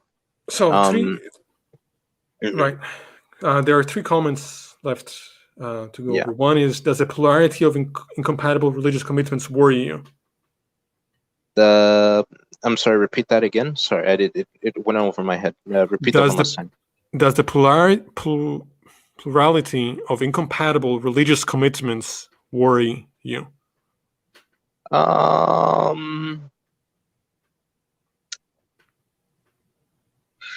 That's a good question. As far as the polarity, yes and no, because the problem is that you have people that that don't really study these things full time. That they read maybe 1 or 2 things, or 3 or 4 things, and they try to act on the matter. So to an extent, so I would say yes, that it does, because there's certain things that require you to have training on the matter. That's just a fact. In order for you to understand and just in order for you to understand the context. Which is very weird to me that this is supposed to be a message from God telling us how to live our Yeah, but lives, you but it also have has to to be so understand. complicated. You have to understand that we're talking about additional texts and so on and so forth, because within Islamic law, of course, Quran and Sunnah are the two main things, but you have tertiary, quaternary, quintitary sources that are like outside of, that are more like man-made interpretations. I understand that. It just seemed, what I'm saying is that you would think that a God who's trying to a perfect, all-powerful God who's trying to express his message of what he wants from us would do so in a way that wouldn't result in these thousands of interpretations and man-made confusions, etc. Yeah, if I could piggyback on what you're saying, see, it's like, do you find a problem that like the God decided to choose the exact, like because you obviously you believe all the other holy books to be wrong? Like, is it not problematic that the God chose the exact same methodology As far as of all the religions that were false? Because to me that seems like we have these methods that are, clearly man-made and derived that way, but then yours is like a special case where that's not the case, even though it rivals the like same the whole religion. special bleeding thing. Actually, the Islamic worldview is more so in the fact that maybe you've learned this and maybe you haven't. I assume you probably have. Is that not necessarily that they're entirely wrong? I'm not saying that they're all right either. I'm saying the fact that I'm that talking Islam, about if their God either exists or it doesn't exist. I mean, now we're violating non-contradiction if you're to say that that's the case. I'm only stopping you because like when you answer a question sometimes, and I don't mean to don't take this offensively, you throw this level of ambiguity in there that kind of helps you in a way, but it really doesn't. It makes it worse to everyone on the outside. Well, I mean, the fact of the matter is because there's Islam allows for there's aspects of gray.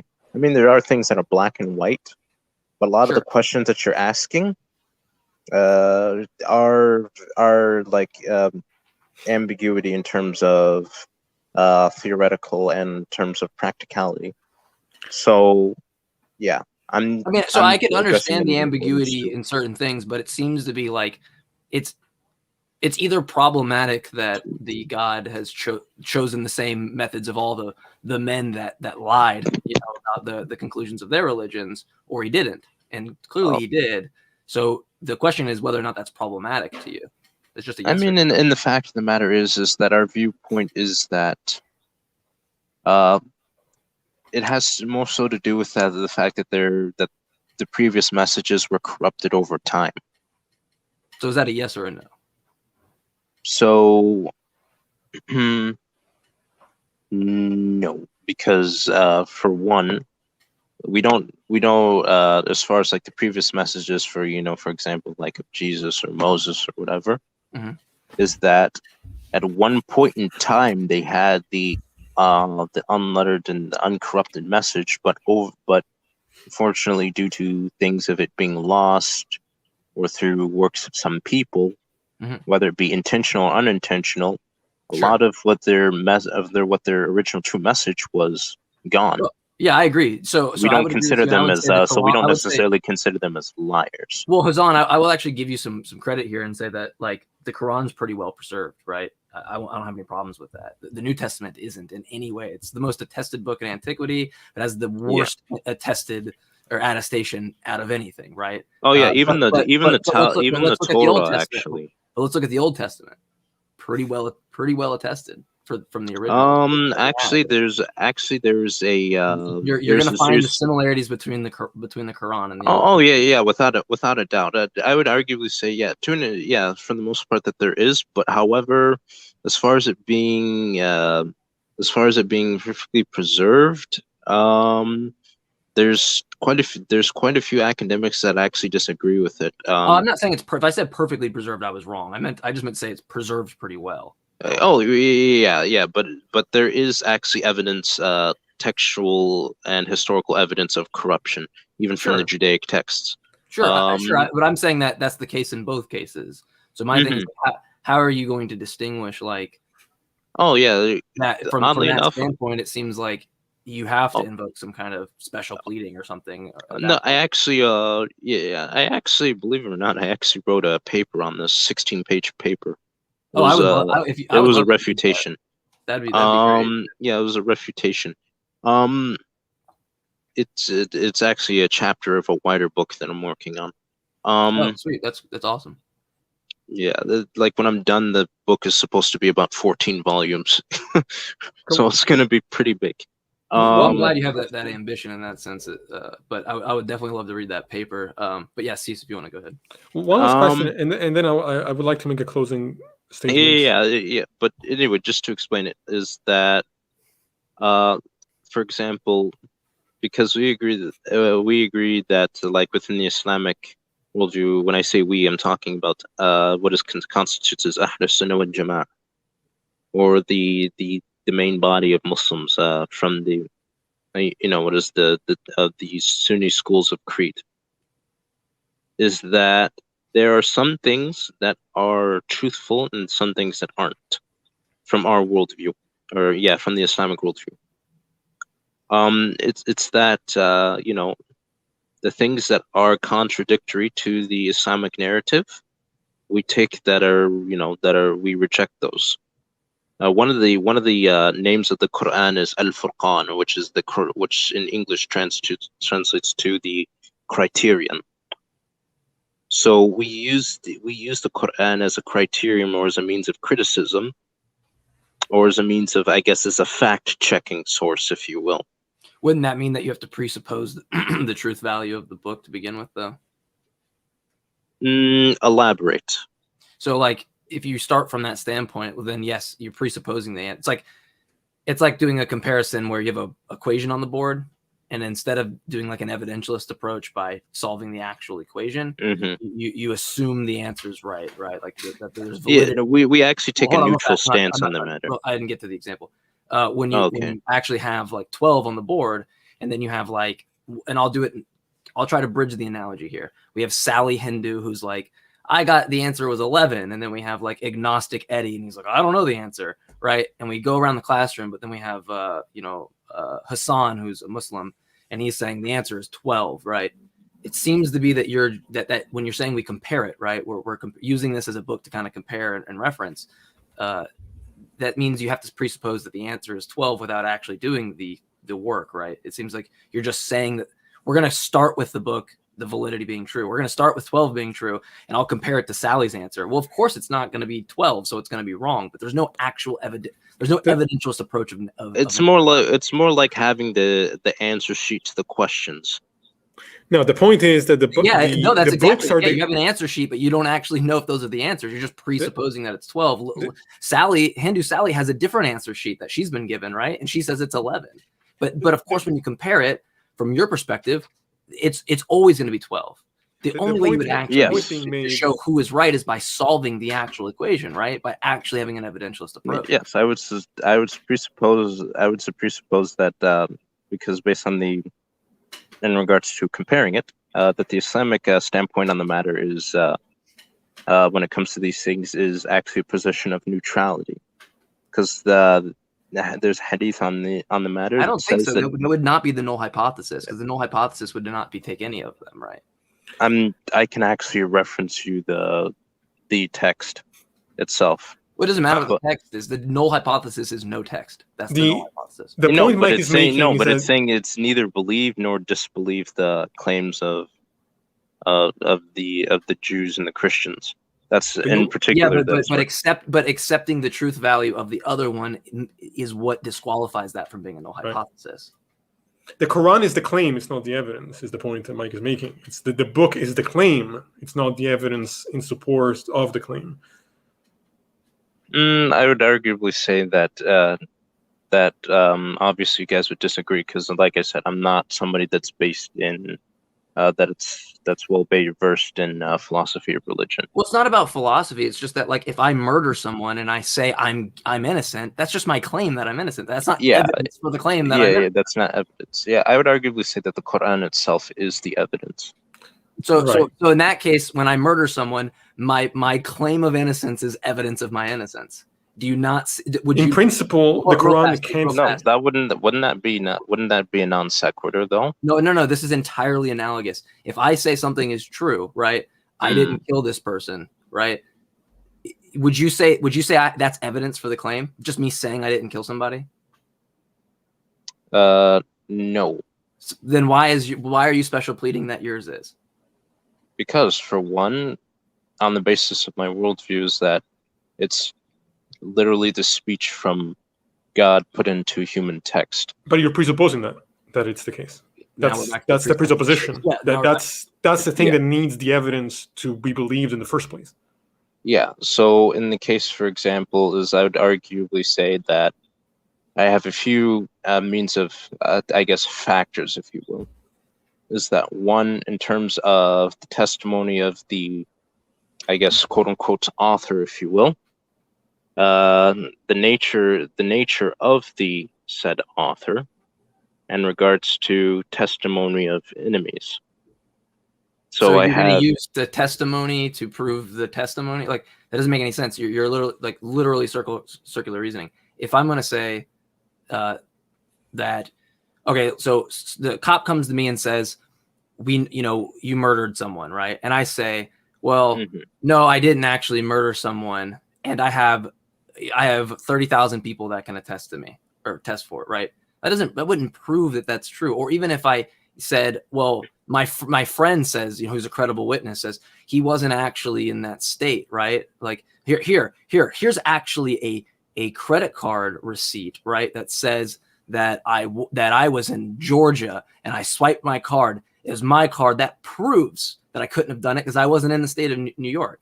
But that still isn't sufficient, because I could have given someone my card and they still could have done that. So yeah, to an extent, there's obviously there's means of like for faith in terms of belief, but as far as things of like testimony and so on and so forth, because even during the early Islamic period, people, Muhammad sallallahu alaihi wasallam, he was criticized by people on whether or not his message was from God, because of the things that, because of, for one, the linguistic nature of his message, because people didn't know what to make of the matter, since it was, linguistically speaking, it was considered very anomalous. So people thought that it was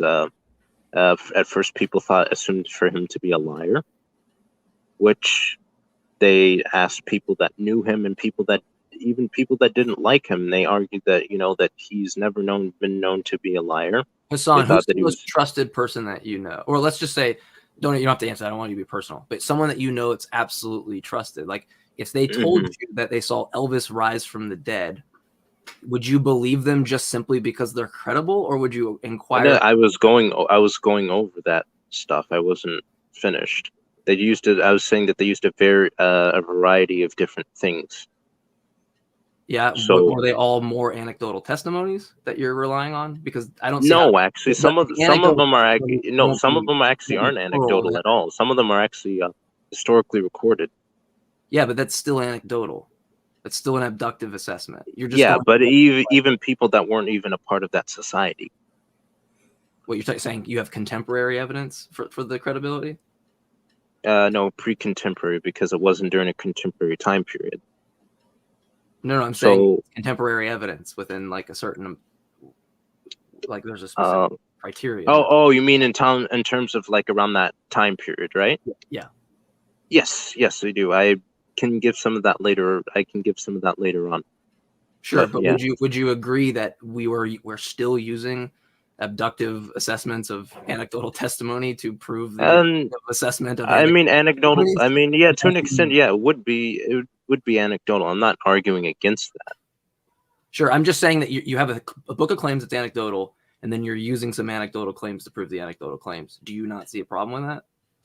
Like, would you want more? No, that being said, I'm not someone who's based in philosophy. I mean, a better person philosophy. This is just like I know, but even to argue this, a better person to even discuss this particular matter with, because I just came on the in regards to discussing the issue of morality from moral interpretation, not this particular aspect. Sure. If you want somebody to better explain this to, would be somebody like a guy named Asadullah Ali, who's you can actually look him up on YouTube. He actually has two degrees in this, a master's degree in philosophy, and then a master's degree in Islamic philosophy, and a bachelor's in Western philosophy. So yeah, he would be. Is it? Because I've already talked to him. Say it again. I didn't hear the name. It's not Sabor, is it? Because I've already talked to him. No, I just said Asadullah Ali. Yeah, I don't think he has a. I don't know if he has. I don't think Sabur Ahmed has a degree in philosophy. I could be wrong. Yeah, I would agree. I don't think he does either. It's pretty clear. How would you? I don't study philosophy of religion. Like I said, neither does he. Economics. He claims that he does, but evidently he doesn't. But anyway, Cease, go ahead. One last comment, and then I want to say something. What would you say to this? Hadiths show that Muhammad's own companions accused him of stealing a garment from the war booty. This is referenced in the circumstances of the revelation of chapter 3, verse 116. I'd have to look into that. Like I said, my specialty is not in hadith. Hadith studies. But yeah, I could definitely look into it. And Hassan, if somebody can keep note, if somebody could keep could like write down that reference, so I can. Just put that in the private chat. All right, sure thing. I mean, what's his name? Cease to Know has my Discord info or whatever. So sure.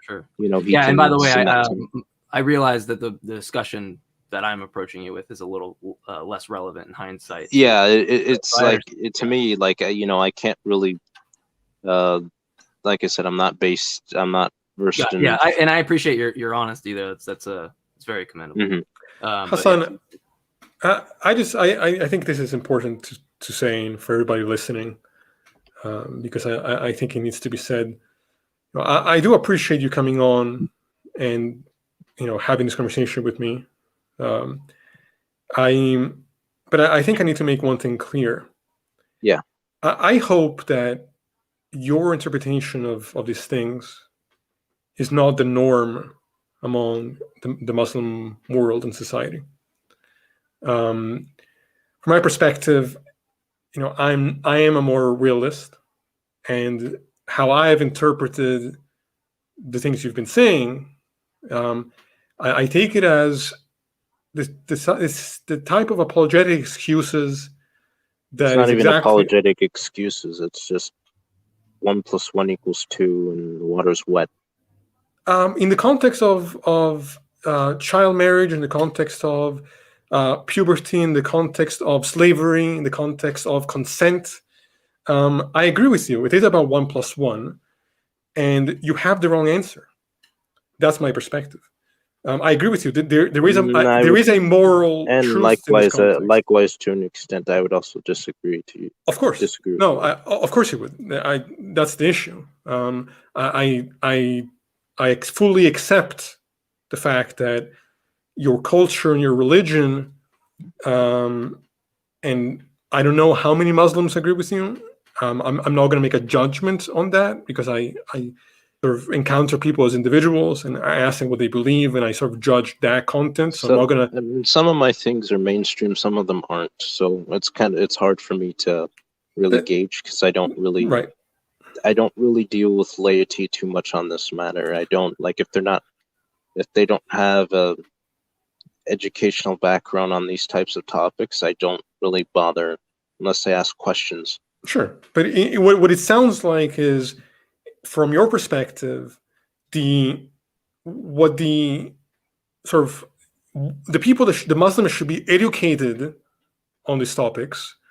Yes, should have the views that you have.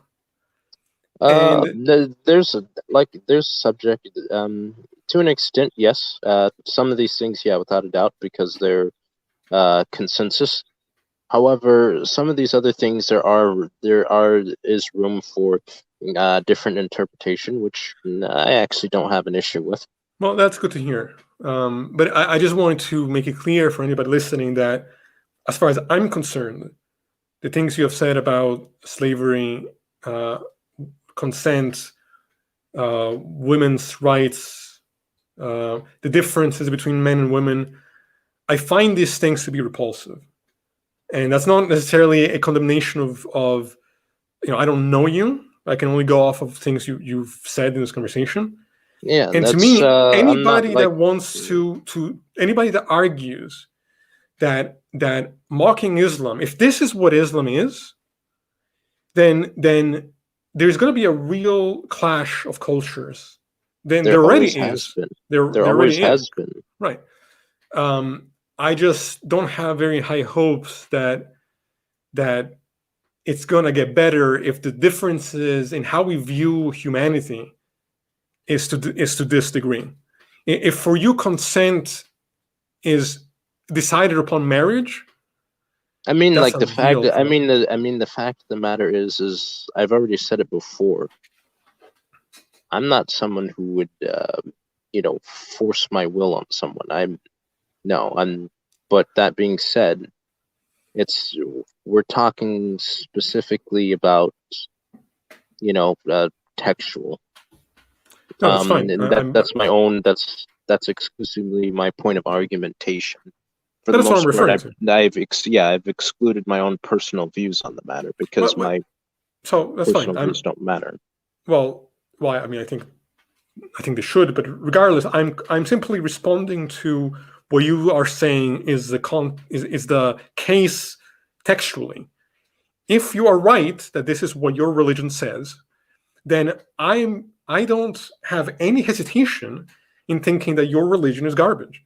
And I mean, you can think that, but at the same time, the matter is, as you can already tell, is I don't care. No, that's fine. I don't expect it to. That's perfectly fine. That just as I'm not particularly concerned with,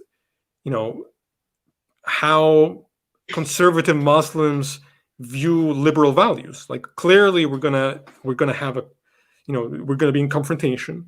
That's just the reality of the situation. Yeah, I mean, think about it. Human beings are always unfortunately creatures of conflict. I mean, we're willing to fight over anything. I mean, we've had wars over soup. Sure. So, I mean, if we're willing to have something willing to kill each other over something as ridiculous as that, what's to say that we won't do something over this? I'm not saying that that I agree with it, because I think in some aspects it's absolutely asinine, but it is what it is. And that's the whole point of my. That's been the whole point of my position on the matter. Right. I would say that it is the moral imperative of people in this world to try to make the world a better place. And while I agree that there is, all countries have war crimes, I certainly don't support the foreign policy of the US or most places in the world. I will say that I think many places have caught up with 21st century morals. And from my perspective, as the more I talk to Muslims and I hear what their holy books apparently say, I think there is Islam needs a real reformation as far as I'm concerned. There is some of these things you are claimed here tonight. I think are just, again, there's no nicer way of saying it. I just think are pure delusion. Hey, just say it bluntly. I think expected this. And I'm not, this is not like a personal thing towards you as a person, because I don't know. I'm fully aware of that, and you've made that clear. I'm just saying, like, I didn't come on here as an expectation. I actually expected it to be a bit more hostile than it actually turned out. Yeah, I mean, I try to create an environment that's not of hostility, but when I hear things like what you said about consent and when you said about slavery, it's very hard for me to not. I mean, like, the fact about it, the matter is about, slavery is I don't really discuss these things because it's not relevant today. And even then, and it's like it's there's you get more merit Islamically from not having slaves and for liberating them.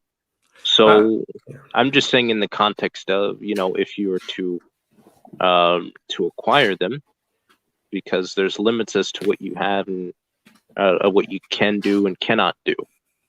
Sure, I would say it's entirely irrelevant. If you're arguing that your religion is true, then it has these aspects to it. I think it's entirely irrelevant. And like I said, for me, the thing that I really have very little patience for, actually no patience for, is this narrative of consent, and this idea that it's just the culture, and it's. I'm not saying it's the culture as far as consent. I'm saying that the fact of the matter is that marriage in and out of itself is the contract, and is even then, like, as far as before a marriage happens within an Islamic marriage contract, a wife can specify, or the husband could specify, boundaries and ground rules. No, I understand that. But what I'm saying is that if your ideology views consent in this form, in this type of contract, in the idea that once you've married, then consent is implied, then for me, I have no problem saying that I find that to be garbage, and that I will never stop mocking an ideology that views consent in that way, because I think it's immoral. Okay, and so, that's. I mean, there's something else. I would say Hassan, respond to that, and then we're going to end the show tonight, or else I think we'll probably. I mean, you could. I mean, you can go ahead and say that. I'm not really bothered, and nor do I really care. I'm not. That's fair enough. There's a saying that goes, "We don't care for the blame of the blamers." So, sure. Yeah, you can go ahead and have that worldview till the cows come home. Sure. As far as that, even to an extent of certain liberal and secular worldviews, I find to be absolutely garbage as well. So the fact that you hold those views, it doesn't surprise me, and I expected it. So yeah. Fair enough. Thank you, Hassan, for. I appreciate you coming on. Yeah, I'm cutting it early, or not really early. We're late. But, yeah, but 8% battery, and I don't know where my charger is, so I don't want to leave. I actually had to put mine in the charger, but anyway, yeah. I don't know where mine is, so I don't feel like looking around my room. But anyway, thank you, Hassan. We try not to be like very hostile, but we won't also at the same time. Yeah, it was actually less hostile than I expected. I expected that I was going to have to, like, if it got to the point of super extreme hostility, that I was getting ready to, match. Yeah, sure, and rightfully so. But we don't. I don't find we can get the same amount of progress. Yeah, I mean, and if discussions, free speech were more in discussions like this, I don't have an issue with that. Sweet. It's like if it gets to the point, where people are just, just blatantly insulting without a means of constructive criticism, then I don't see, I just think that that's like stupid, just in general, even if it's not to do with like Islam, Sure. Yeah, I would agree 100%. All right. Anyway, do you guys have a nice night? And I actually have some things to do. Yeah, Hassan. Yeah, have a good one, man. Hopefully we'll have you on again, and we can maybe go to a part 2 on a different topic or the same topic. Okay. Yeah. Sure enough. All right. All right. Thanks, Hassan. Mm-hmm. And everybody, thank you guys for tuning in. I'm literally cutting it close on this this battery, but I wanted to say for the last bit of this, if you guys want, there's the last episode we had was a debate that was mirrored about does the Christian God exist? Spoiler, it does not. And then there'll be another debate posted and some clips, so be on the lookout for that. Cease, any final word before you go, or are you good? Any final words? Consent matters in all contexts. That'll be my final word. Yeah, I would arguably say that consent matters. But as far as my final words on the matter, I think generally speaking, is that, to put it bluntly, clash of civilizations is always going to happen, and it's been happening ever. War and conflict has been going on for as long as we know that humans have existed, ever since the burial remains of the Neolithic genocide that happened in, I believe, Austria. So, what we can do is, the best thing that we can do is change how we engage with people, or as a means of trying to have a better understanding of the world that we live in and the time and connotations of the time and contexts of the world that we live in. I agree. And I think that if we can make the small step of having a good conversation and a decent dialogue between two people, if we can recognize that, I hope you turn that around and extrapolate that on a bigger picture to see the things that you guys talked about today and the moral nature of those things. Because I think if you acknowledge the fact that we that is important and then there's some value there, I don't see why you don't take it the extra 20 steps. But I want to say, while I generally share the sentiment, I think there are certain values. My that thing's about to die, guys. So just letting you know, if it kicks me out, you're gonna there are certain values that do not allow for for peace. There are certain values that do not allow for conflict to be avoided, and this thing is going to turn out one way or another. But that said, thanks guys for watching, and we'll see you next time. You guys have a nice night. But yeah, you guys too. like I said, I can't do any more. Like I said, sorry guys.